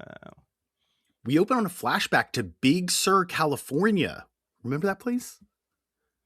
I remember a Big Sur in the Texas State Fair. Where the New Mutants were all... Shut up. You loved it. Where the New Mutants were all in Viper's cliffside fortress when it exploded. Remember they that? all found each other at sea, except Shan Koi-man, Karma, who appeared lost. You remember that too? I do remember that. It was a sad day. And Charles Xavier was like, she's dead, guys. Sorry. I know. And Bobby took it really, really hard, right? Yeah. That's why he said they're dead, because Bobby was like, it doesn't matter what you say. I'm going to find her. Yes. And he knew what we are about to find out. So he laid. Now, the whole team is back together aboard a plane flying over the Pacific Ocean, planning a mission to find Karma. Cypher is compiling a list of the data they currently have. General Koi, Jean's uncle, took the heat for the Gladiator Arena when the police raided it. Wow. He claims not to have seen her in months, but because of her size and habits, That's what Cypher he is says. able to track Jan down to Madripoor, an effectively lawless island nation in the South China Sea. Pat Madripoor is here! Madripoor is here. Madripoor is like kind of based on Singapore. It is not modern Singapore, right? It's like I think just post-war Singapore, right? Or around yeah. World War II Singapore, where it was kind of like sort of like the town in Casablanca, right? Yes, it's like they talk about it like a neutral ground where it's general lawlessness, but there are police. You don't start fights here. There are police. There's no extradition. So if you commit a crime elsewhere, you can just flee to Madripoor. Yeah, there's a lot of private security forces, and there are police, but you're not, like the laws aren't strictly enforced. Yeah. And like there's not a lot of federal oversight. But they specifically say, like, if two arch enemies find themselves here at the same time, they sit down for a drink. Oh, I missed that line. That this is sort of like a neutral territory, like the hotel in the John Wick movies. Right. Oh, yeah. A sort of neutral zone where the deadliest of enemies can hang out in absolute comfort and safety without fear of each other or foreign cops. Interesting. So, yeah, this will be a big deal in Wolverine comics and X-Men comics and in the entire Marvel universe. Madripoor is huge, a huge piece of Marvel's tapestry. But also, wait, this is its introduction, Madripoor? Yes. Wow, I didn't know that. This is his first appearance. In the New Mutants. First appearances, New Mutants number 32. Also, it's built upon the back of a giant dragon? Oh. Weird. That shouldn't be true. They didn't need to do that in Avengers World number 1 in 2014. It was cool enough already. So the other they compare this to the island of Tortuga, like the pirate island, and they also compare it to Mos Eisley spaceport. But yes, yeah. The thing I want to talk about is this plane ride. Did they like fucking steal Xavier's credit card and they're in a like private jet? Yeah, they're in a sleeping cabin. So they must be on a private jet. And they're talking about like, do you think Xavier's going to be mad when he sees the bill for this? I think they probably just chartered it and were like, yeah, bill this to the Xavier mansion. And that guy flies it all over the place. And they were like, oh yeah, sure. It's like Home Alone rules where adults are just kind of like, oh yeah, sure. Yeah. Oh, your dad says it's fine. Yeah. Your parents approve this? Then okay.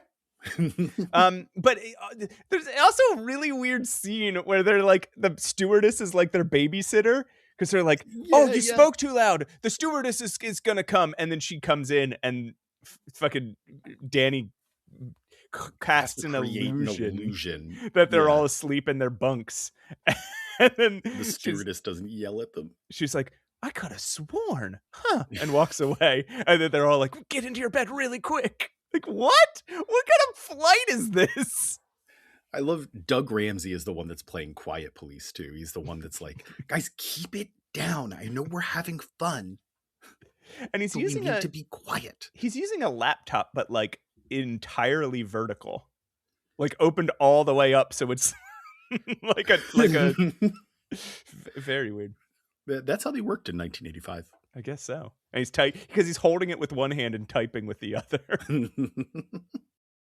When they reach customs, they have Magma create a small earthquake so Warlock can fly them away without anyone noticing and find Karma protected by a private army in a villa at the top of a mountain. They say she owns the mountain. She owns a mountain. Can you do that? Can you just be like, I want to buy that's mine. That mountain. Mine. You just got to put your arms around it. Mine. If nobody argues, then you own it. As the rest of the team make their way through the forest after dark into the compound, Doug and Warlock stay behind.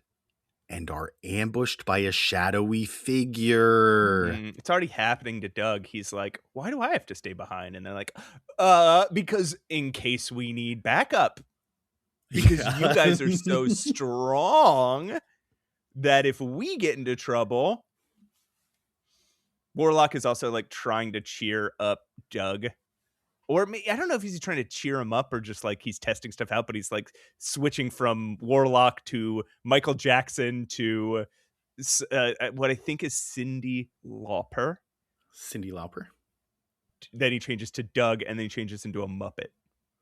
Yeah, he's being goofy. He's having fun. What should I look like? Do you like this one? Do you like that? Doug's like, they're fine. I'm busy. Yeah, please. This is very distracting. I love Warlock. He also does one of my favorite things of his when the shadowy figure appears. He goes, alarm, alarm, alarm.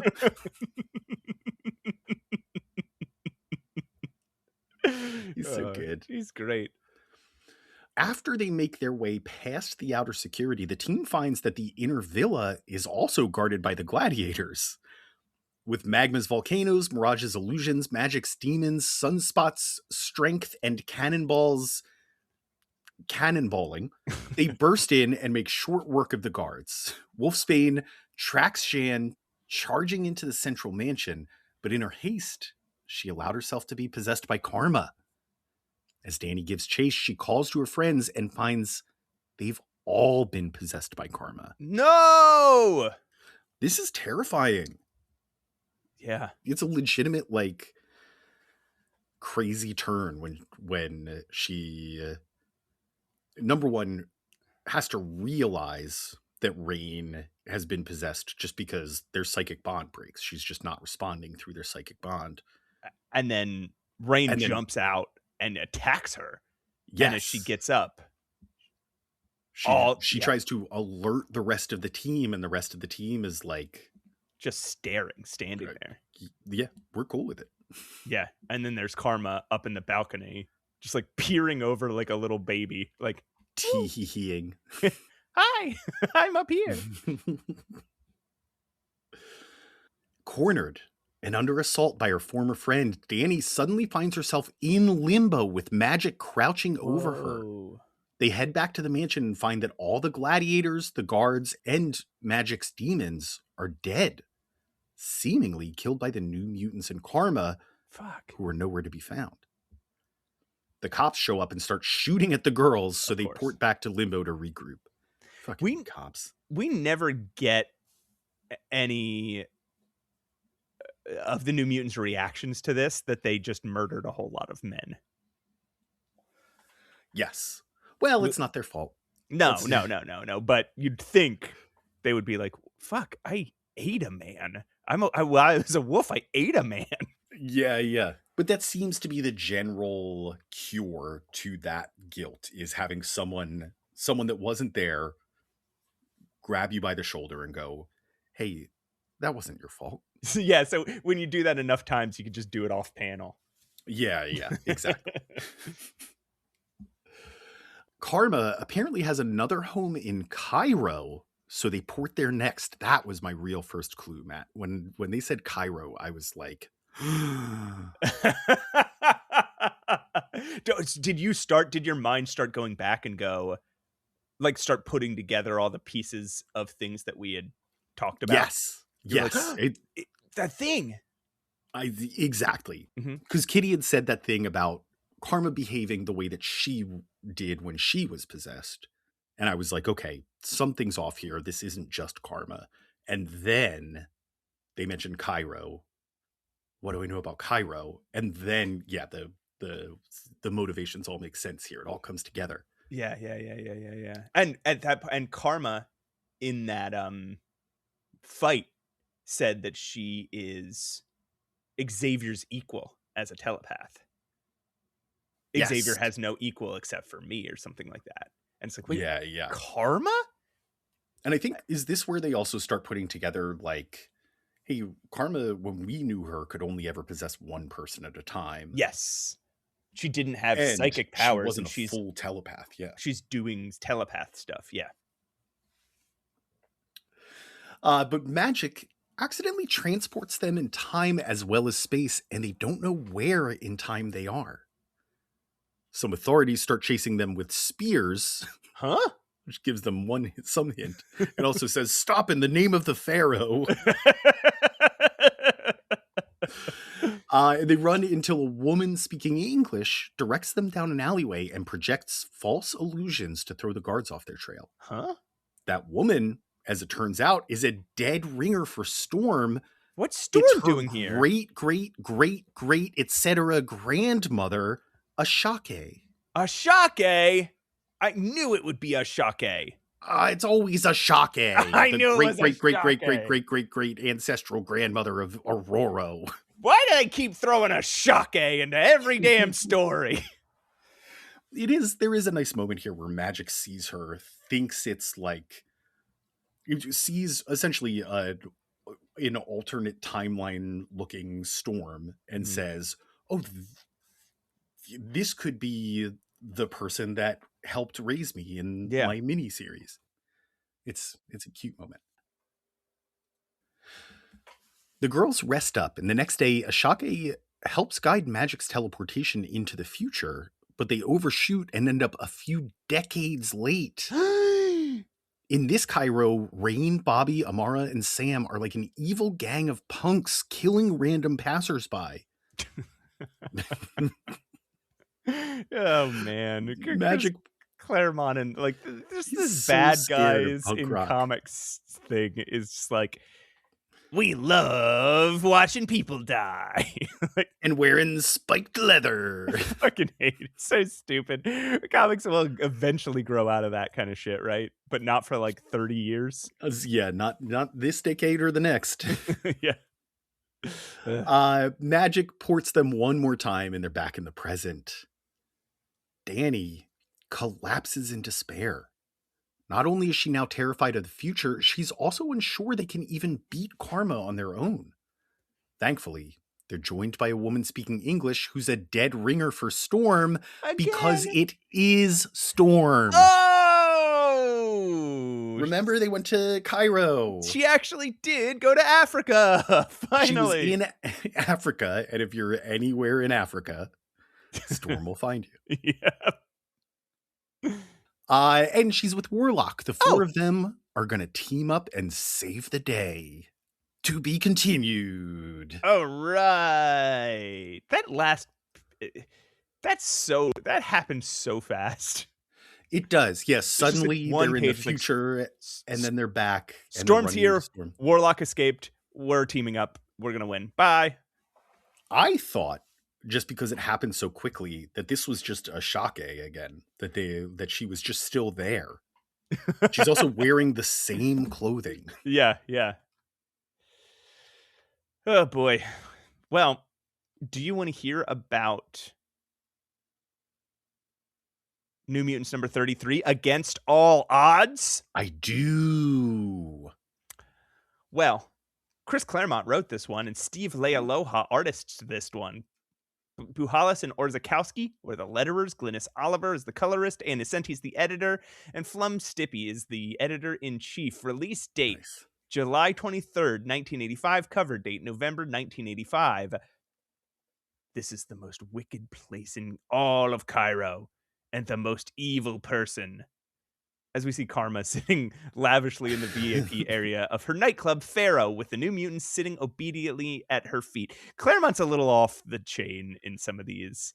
There's a couple issues ago, he's opens with like, he's talking about, like, I don't even know who, Dazzler or something. He's like, she's born a mutant, which brands her an outcast as surely as God's mark did Cain. It's like, shut up, fuck off. And he puts it right next to, because he is also doing his good flowery stuff, because he calls Dazzler's Light Show a phantasmagoric, breathtaking collage of brilliant colors that swirls about her as if it had life and awareness of its own. It's like, that's good, cool.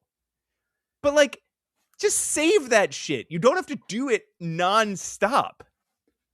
That's also immediately following the God marked Cain line too. It's so Yes, weird to it's so weird to go from one to the next. Yeah. All right. But So also he's really sticking to these like black and white concepts of good and evil. There's good, there's evil, and there's Ileana. Those are the three things you can be. And Ileana is doing this thing all throughout these issues. Ileana is doing that thing where she's doing something heroic and then stops and is like, "Oh, but I wanted to do the opposite because I'm actually evil." She saves somebody's life and she's like, "But I have to admit that I wanted to let them die because I'm evil." No, you didn't. Stop it. You just did something heroic. You're not evil. Stop saying it.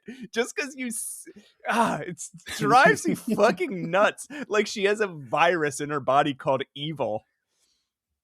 All right. Well, just for fun. She kind of does. She has Sam break up someone's marriage, reveling in the idea that the choices she forces on people can slowly corrupt them over time. This is heartbreaking. Yeah. She has Sam go up to a couple dancing and just say, "Can I cut in?" And then she possesses the wife named Dale to have her be like, "Oh yes, of course I would love to dance with you." While the man is like, Phil is like, what are you doing? You're going off with this man? And then has Sam be like, "Fuck off, dude. I will beat your ass."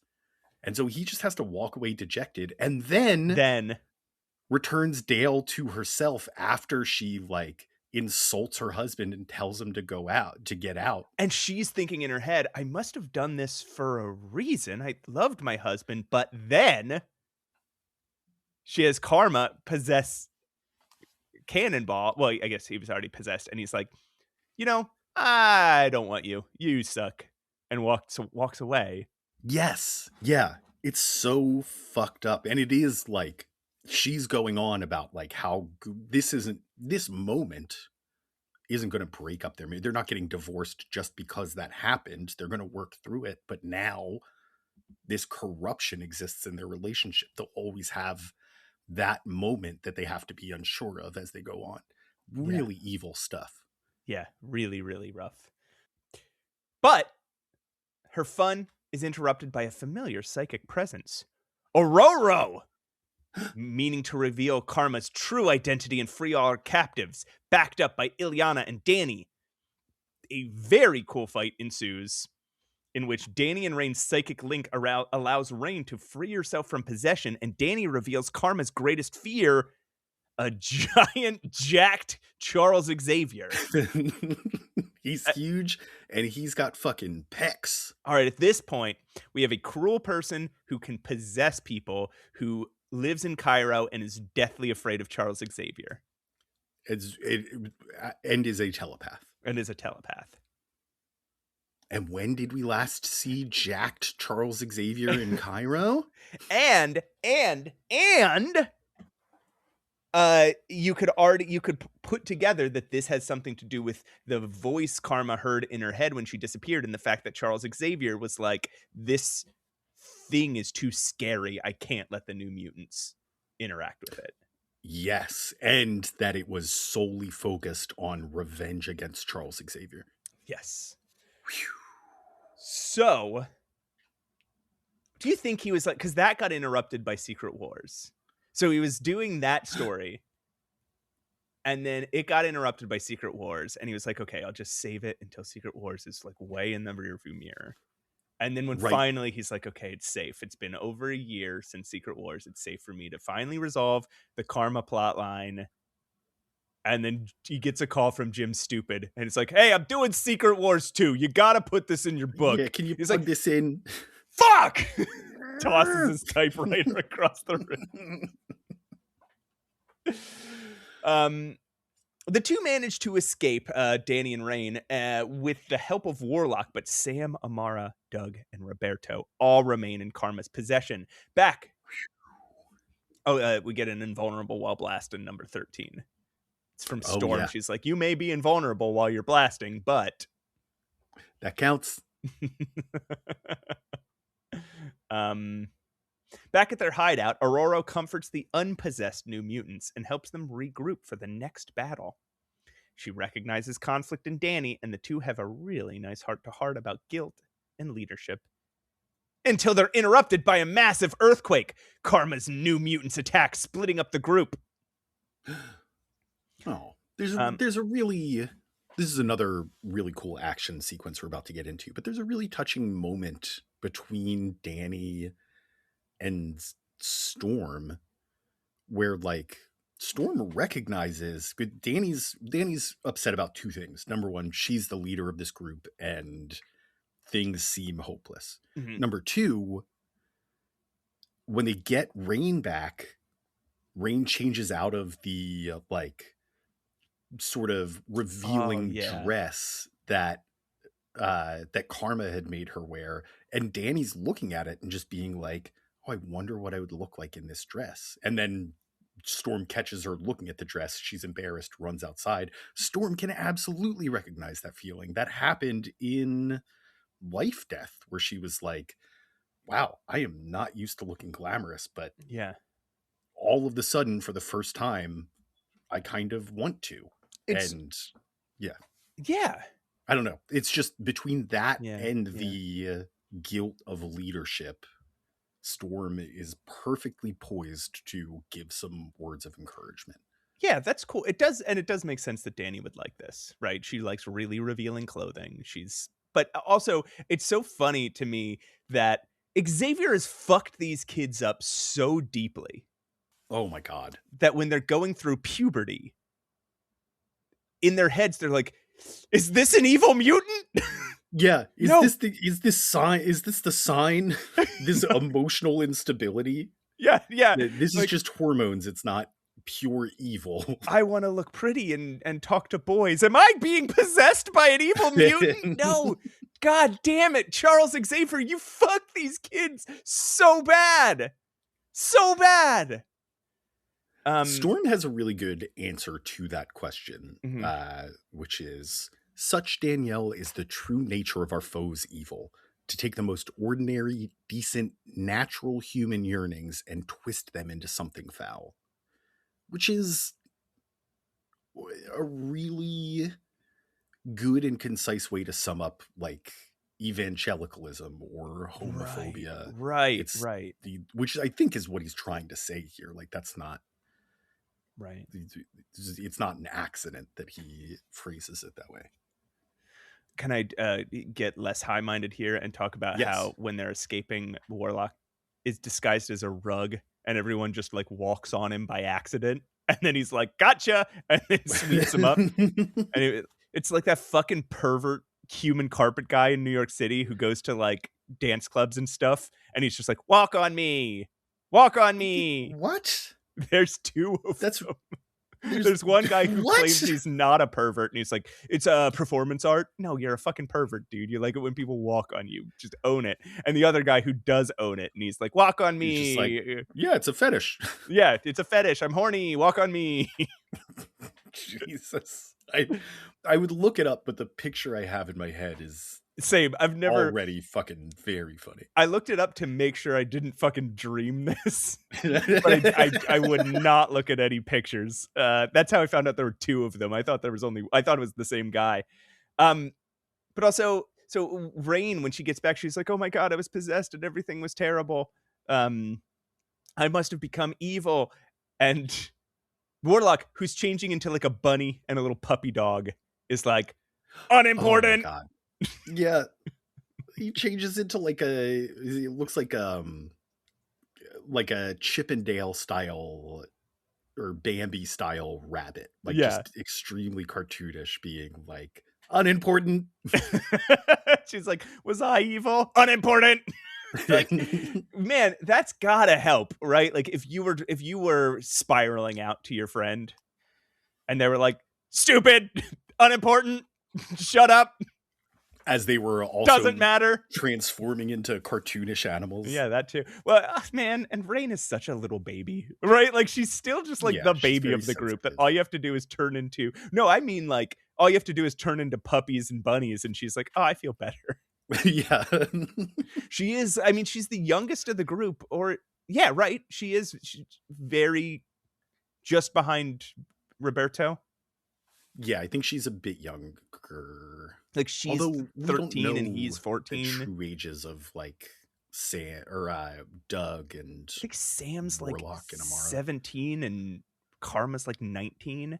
But it's changed. Karma's the oldest. Yeah. But hey, Karma is the oldest of our religious concepts that survive today. Oh.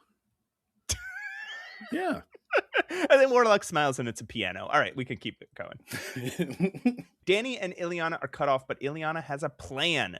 As the two escape an attack from Magma through a stepping disc, they find themselves at the feet of Karma. Or Danny does at least. Magic ports right out of there, leaving Danny behind, seemingly as an attempt to buy her own freedom from Karma. Danny now belongs to her, Karma. So fucked up. Across the complex, Warlock has managed to restrain Sam and returns him to Rain, hoping to find a way to break the possession. But with Danny under Karma's control, her psychic link with Rain is exploited and she's repossessed. She and Sam attack Warlock and escape. Warlock wants to kill Sam. And they're like, don't kill Sam, just capture him. And he's like, Self thinks this is a mistake, but then Self is very young and knows very little. Self trusts Self friends. Self will obey. It's very sweet. There's clearly a set of rules for his mentality, right? His morality, basically. Yeah.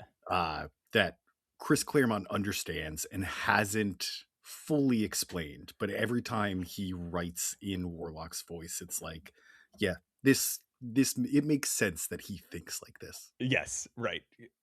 So Warlock, as I said, is ready to fucking kill them, but Ileana pulls him to Limbo and has Sim watch over him while she goes to find Aurora before Karma can. But Sim decides to be a little stinker and show Warlock all the X-Men that he and Ileana killed together. Warlock can't process this and freaks out. Back in LA, desperately trying to find Aurora, Magic's found and confronted by Danny and Rain speaking Karma's words. She has no wish to harm Ileana and is just here to assure her that turning Danny and Rain back over to her has earned her safety. Ileana turning Danny and Rain over to Karma has earned Ileana her safety from Karma. Yeah. There's a lot of hers in that sentence, I guess. Karma hopes to partner with her, not keep her as a slave, and the two can rule together. Ileana honestly considers it just a little bit. There is some evil in me, but I gotta keep doing my good guy plan, I guess. But is interrupted by Rain's howl, clearly signaling that they found Aurora.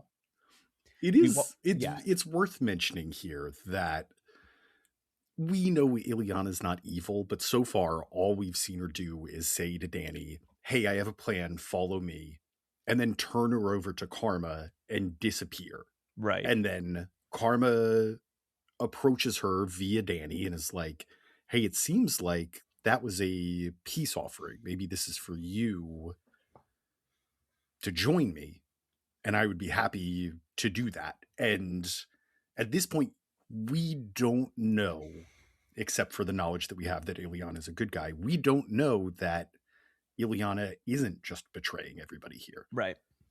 So that's why it's important that she's like, oh, I could join her. I am thinking about it. I don't think it fools anybody. I don't think there's anybody reading this that is like, that's my point. Yeah. We watch Aurora kick the absolute shit out of Bobby, Sam, Amara, and Danny by herself without fucking powers. She's so fucking cool. And Ileana shows up with a stepping disc to save her from Rain's tracking abilities. But later that night, we see where Ileana took Storm as she walks onto the floor at Pharaoh, completely under Karma's control. Ileana watches regretfully from her scrying screen in Limbo, remembering when she had to kill another Aurora to save her, and hoping she won't have to do it again. There's an extremely small chance for success, but turning over Aurora was her only choice. It's fucking Doctor Strange putting the one finger up at Tony Stark. Yeah. There's an unexpected obstacle in her plan, though, when Warlock marches in, an unconscious Sim behind him, demanding justice for Illyana's betrayals to be continued.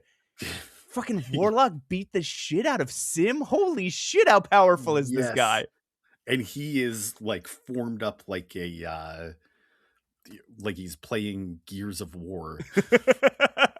He looks like a combination between a tank and a person. He's like a mech warrior. Yeah. It's wild. Yeah.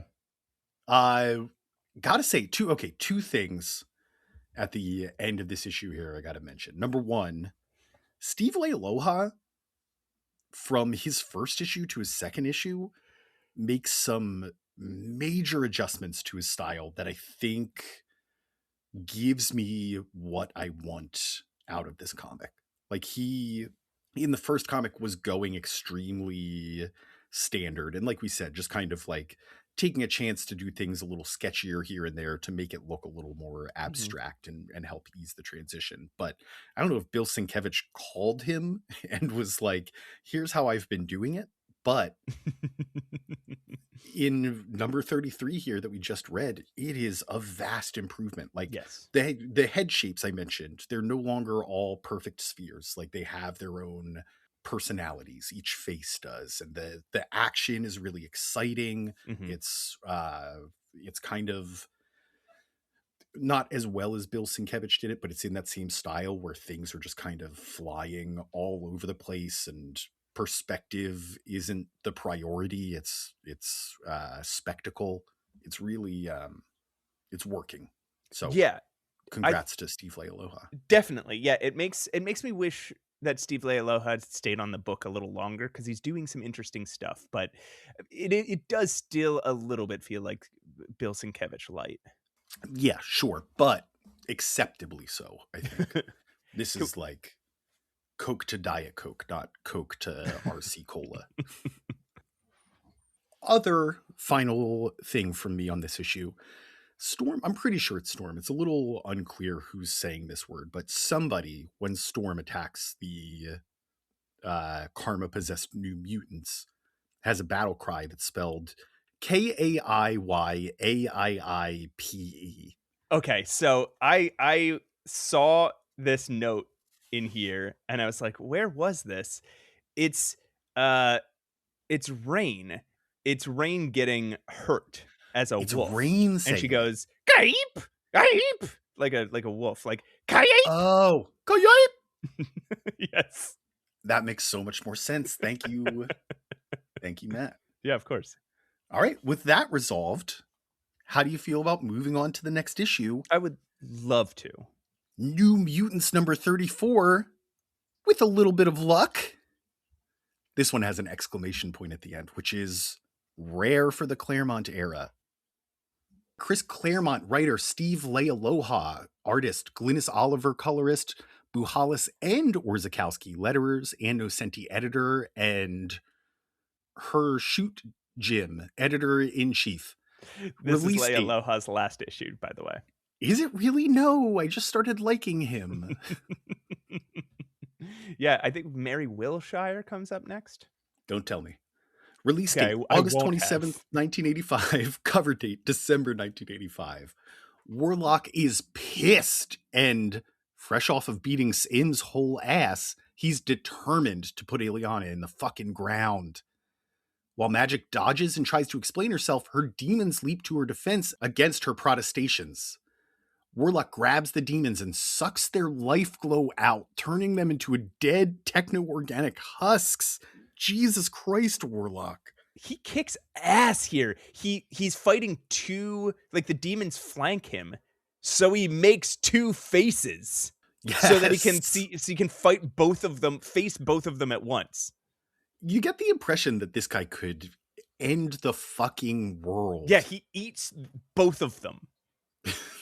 God. And the only reason he doesn't do it to other people is because the people he first made friends with on Earth were like, hey, you shouldn't do that. You shouldn't just do that to people. Stop eating people. Stop eating.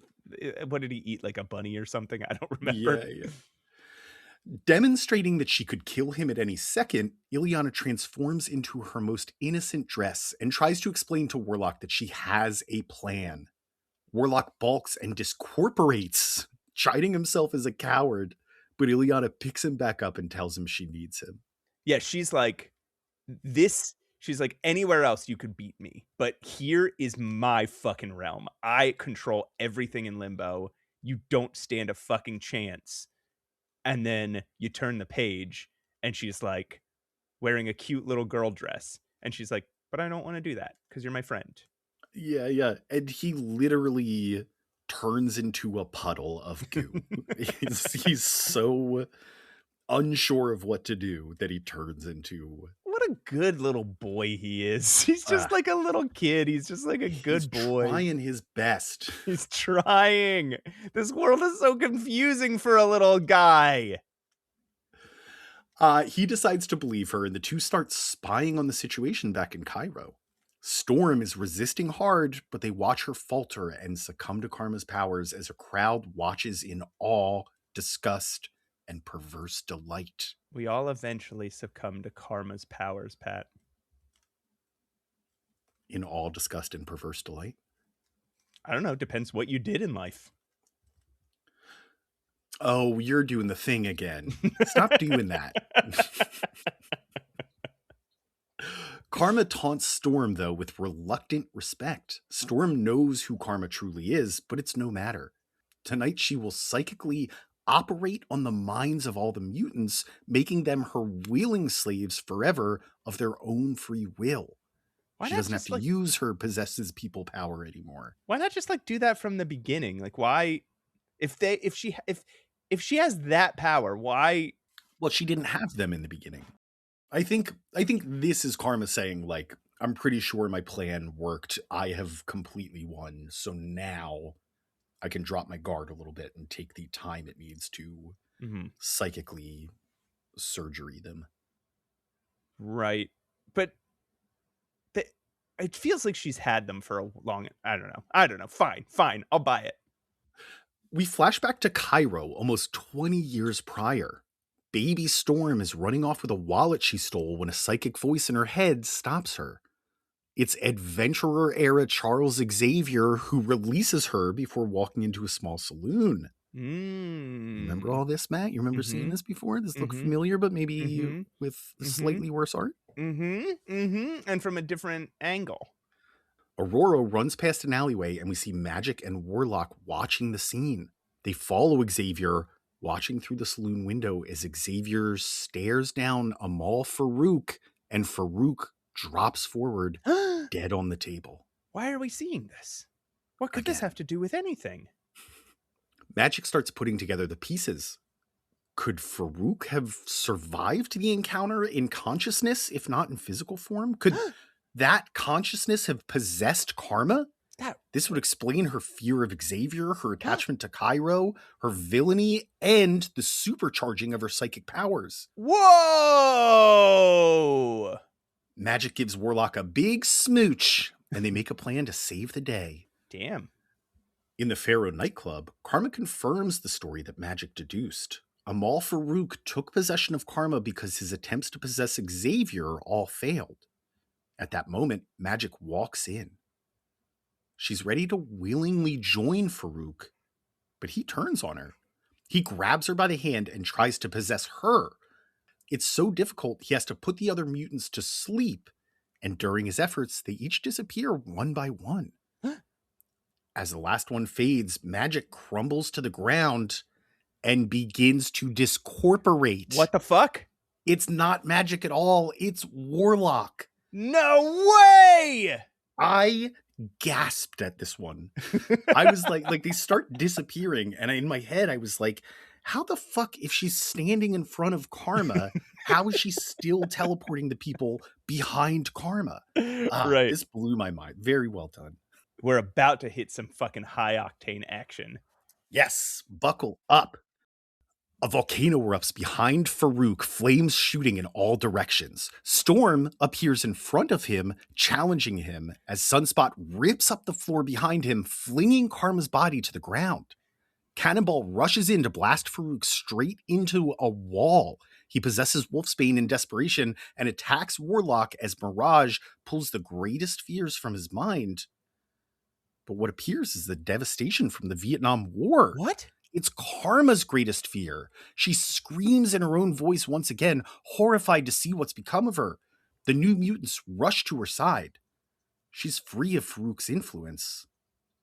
But where did he go? That's such a good moment, too, because Warlock is charging at Karma, ready to absorb her life glow, and Danny's like, wait, that's not fucking Farouk's greatest fear. That's Karma's greatest fear. This is Karma. That's not the first time this has happened either, right? Was it maybe the Demon Bear saga when she projected somebody's greatest fear and it was like, oh, they're no longer possessed? I don't remember. She's done it before. Okay. mutantmennicepod@gmail.com. It's still a cool Listen moment. back to our old episodes and then let us know. I don't care if she did it before. It's a cool moment. It is. No, it's very, I'm not saying it's bad. It's No, you think it sucks, and that's okay. It's We can established have that she different opinions. does this. We can have different opinions. mutantmennicepod@gmail.com. Why does Pat think that sucked? I think we should talk about this because this is a confusing moment, rather than just read the recap. Okay. Yeah. Because like Magic tells story. Magic is like, I know the only person that could be possessed is you, Storm, and it's like pulls out her soul sword and is like, and if I concentrate real hard, I can kill somebody with this thing. Yes. And charges at Storm, but then flips around and stabs Cypher. Yes, and Cypher is like, no, why? But if this was going to be your death, why would you say, not me, please? That's a weird thing to say. Yeah, I don't think, like, if you're pretending to be Doug Ramsey, I don't think he has much else. But if you think you're dying, moment. dying, why would you still be pretending to be Doug Ramsey? Because it is true.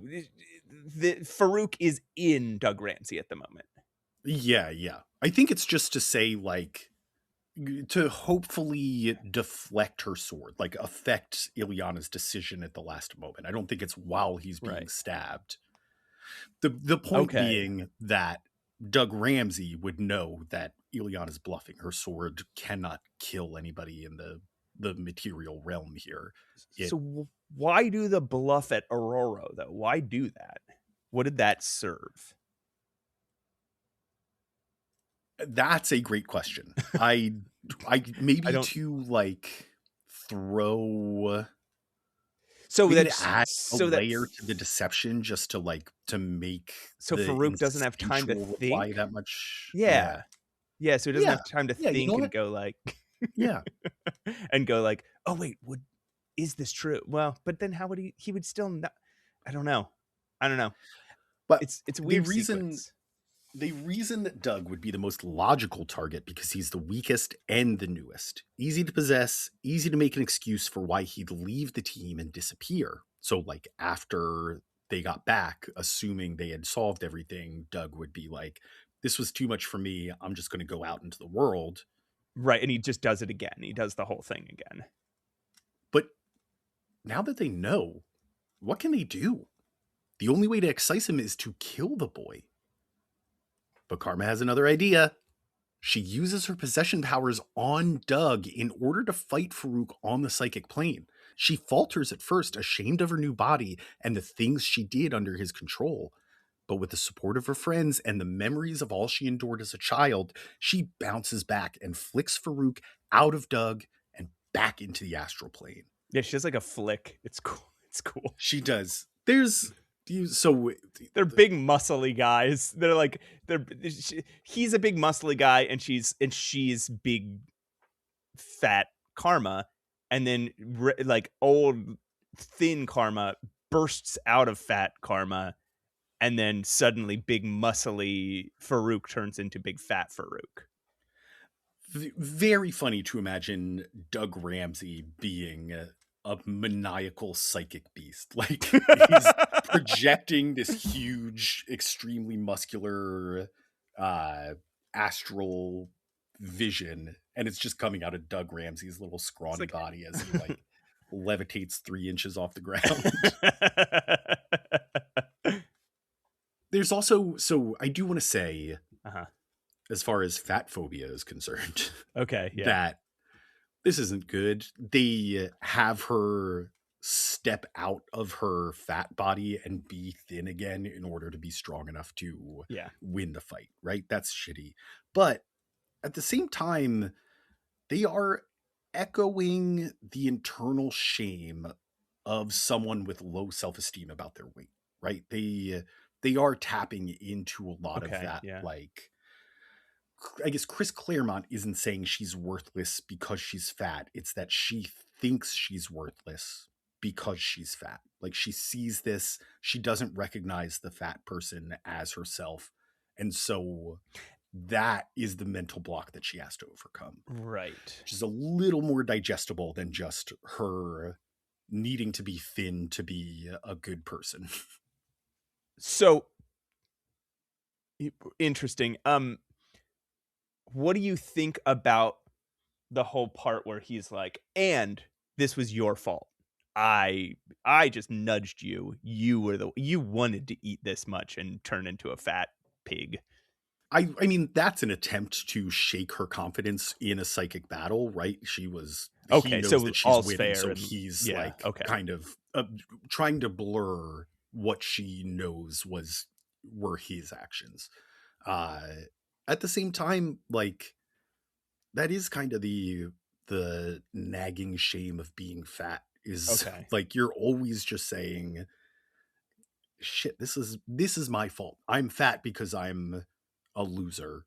And society tells you this all the time. Society's just constantly like, there's no sympathy for fat people because they did it to themselves. If they weren't so lazy and had better self-control, they wouldn't be fat. Right. And that is crushing to self-esteem, because it doesn't matter how smart or cool or good of a person you are, you still have that nagging piece that says, like, I am out of control. I'm a bad person because I don't know how to not be a lazy slob. Right. It's so what I'm saying is Claremont gets some of that. There's still a lot of, like,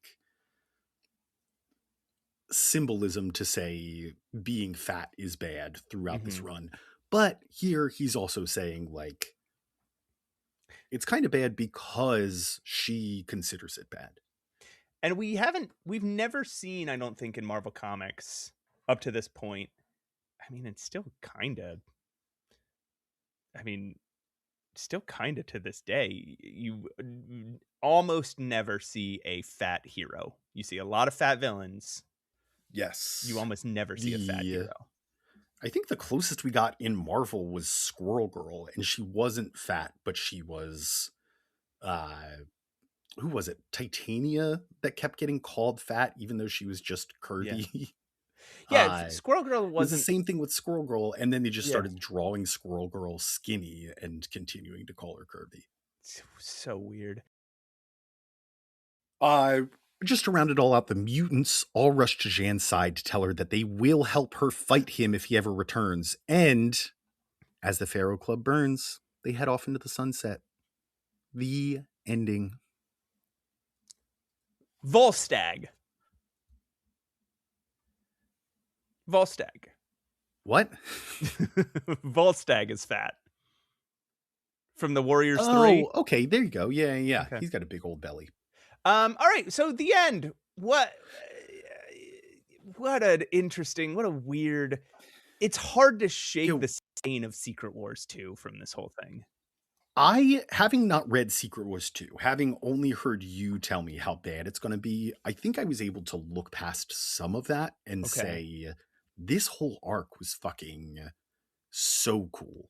Okay. Like, still mad about the Secret Wars stuff. And I still, like, those first 3 issues that we read, I'm still a little bit saying, that didn't make any sense, right? Because there are just pages taken out to plug Secret Wars and remove plot. But if you look at the arc of a whole, the turn from just 2 of the mutants are missing, we have to rescue them, to actually this is a much bigger problem, more of our friends are going missing, to actually this is somebody that's been missing for months and you found them, but it's a whole terrible situation, to actually that is them, but the behavior isn't theirs, it's that of this other villain from years and years ago that you didn't know would come back, but I did. It's fucking cool. What an intense arc to have planned in 2 different comics at 2 entirely separate times to bring all together in one, like, really exciting story here. I mean, this is why we do the podcast the way we do, right? Is because there are these massive interwoven stories that happen across a decade and through multiple titles. And had we not read all that we read, a lot of this wouldn't make sense. Yeah, it was so worth it for the payoff here when you actually get the when the storylines come together. Right. I mean, even reading Dazzler, like, had we not read Dazzler, we wouldn't understand what we would be so distracted by these fucking gladiators. Why don't I know more about him? Yeah. And I had read those things years apart, and I'd read Dazzler after I read New Mutants. So when I read this, I didn't put it together that these were the same guys. That's what I was freaking out about last episode, is because I was like, do we ever see Max Rocker again? And I was like, what the fuck? We see him in the next thing? And I was like, those are the same gladiators? And Dazzler is still there. Like, oh man. Yeah, it's so weird. They just did the story again. It's so weird in 2 different ways, right? Like, that's the thing I think is weird about these issues, is in 2 different ways they just did the story again. They did Beauty and the Beast again, and they did what was the second arc of New Mutants again. They just redid both of them at the same time. Yes, but I don't think that's while still telling an original story. Yes, because the karma thing is entirely the karma. I keep wanting to call him Shadow King, but he's not Shadow King, and I don't even know when he becomes Shadow King. Amal Farouk. That's right, the Shadow King. Any other wrap-up thoughts on this? Yeah, this last issue has a very confusing next time banner at the end of the issue. It's broken into 2 pieces. It says, first of all, it's a conclusion, but it says, to be continued, sort of, in New Mutants Special Edition #1, home is where the heart is. Meanwhile, next issue, back at the mansion, the times they are a-changin'. Do you know what we're reading in the next episode? No, I don't know what we're supposed to read here. Next episode, we're reading New Mutants Special Edition #1 and X-Men Annual #9 and X-Men Alpha Flight 1 and 2. Why are these all grouped together? I guess you're gonna fucking find out. Too? No, it's not Secret Wars. It has actually has nothing to do with Secret Wars 2. Yes. He's got an eye out, stuff that you could buy out. If you had a time machine that you would like to try out, it's Pat's Deals and Steals. Ooh, Matt, the Pat's Deals and Steals theme means it's time for Pat's Steals and Deals. Today, we're going a little abstract, maybe a little meta, if you will. Today we have Spider-Man asking us, as Marvel Comics readers, what kind of advertisements do we want to see? Whoa, he says, bold. Don't worry, we have no intention of running more ads. We just want to run the ones that you tell us you like. So cut this ad survey out. Tell us how you want to advertise us to advertise to you, and then mail it to us on your own dime. You buy a stamp. And then the options are electronic games, candy, snacks, toys and models, clothing, sneakers, computers, hardware and software, and others. What if you crossed out toys and circled models, and then and then sent that in 15 times, and then checked other and wrote babes, models and babes? That's what I want to advertise. Computers. This is so strange. This is like early model data collection. Yeah. What's your name, age, and address, and what kind of advertising do you like? Just really bold. Yeah, wild. And it's Spider-Man telling you to do it, and you have to ruin a page of your comic book and buy a stamp. This sucks. Yeah, that is legitimately a steal, Pat, and not a deal. It is stealing my time and money. Fair enough. How do you feel about it? I would like to see more ads for candy and snacks, I think. I want models and babes. And maybe sneakers. He's got an eye out, stuff that you could buy out. If you had a time machine that you would like to try out, it's at Deals and Steals. Oh boy, folks, thank you as always for listening to Mutant Menace, the podcast. I got sleepy during this one, Pat. Thank you guys so much for tuning in. You can check us out on Patreon. There's a link in our show notes. Also, our Discord has a link in the show notes. There's a lot of fun people out there. Get in there, talk to us. Oh, and email us. We haven't gotten a lot of emails lately, and we love them. The inbox is running low, folks. MutantMenacePod@gmail.com. Not only do we love them, we need them to survive. Yeah, imagine if next episode starts and there's no Pat's email corner. Also, you can find us on Instagram, Mutant Menace Pod, and you can find us on YouTube. Just share, like, subscribe, all that stuff. Super, super, super, super important for our visibility to other people who might like the show. You know, tell a friend. Tell your mom. Huge thanks, as always, to Julia Selly for providing the voice of Trish Tilby and Krills Wilson for providing most of our music. And that's it, Matt. Episode over. No, hold on. I want to say to people the thing that I say at the end of every episode that you never let me say. Right. Our famous catchphrase that I've banned. Go ahead this time. All right. I'm going to say it. It is, excuse me, fella, but that's my wife. That's right, folks. And as always, where's George Lucas?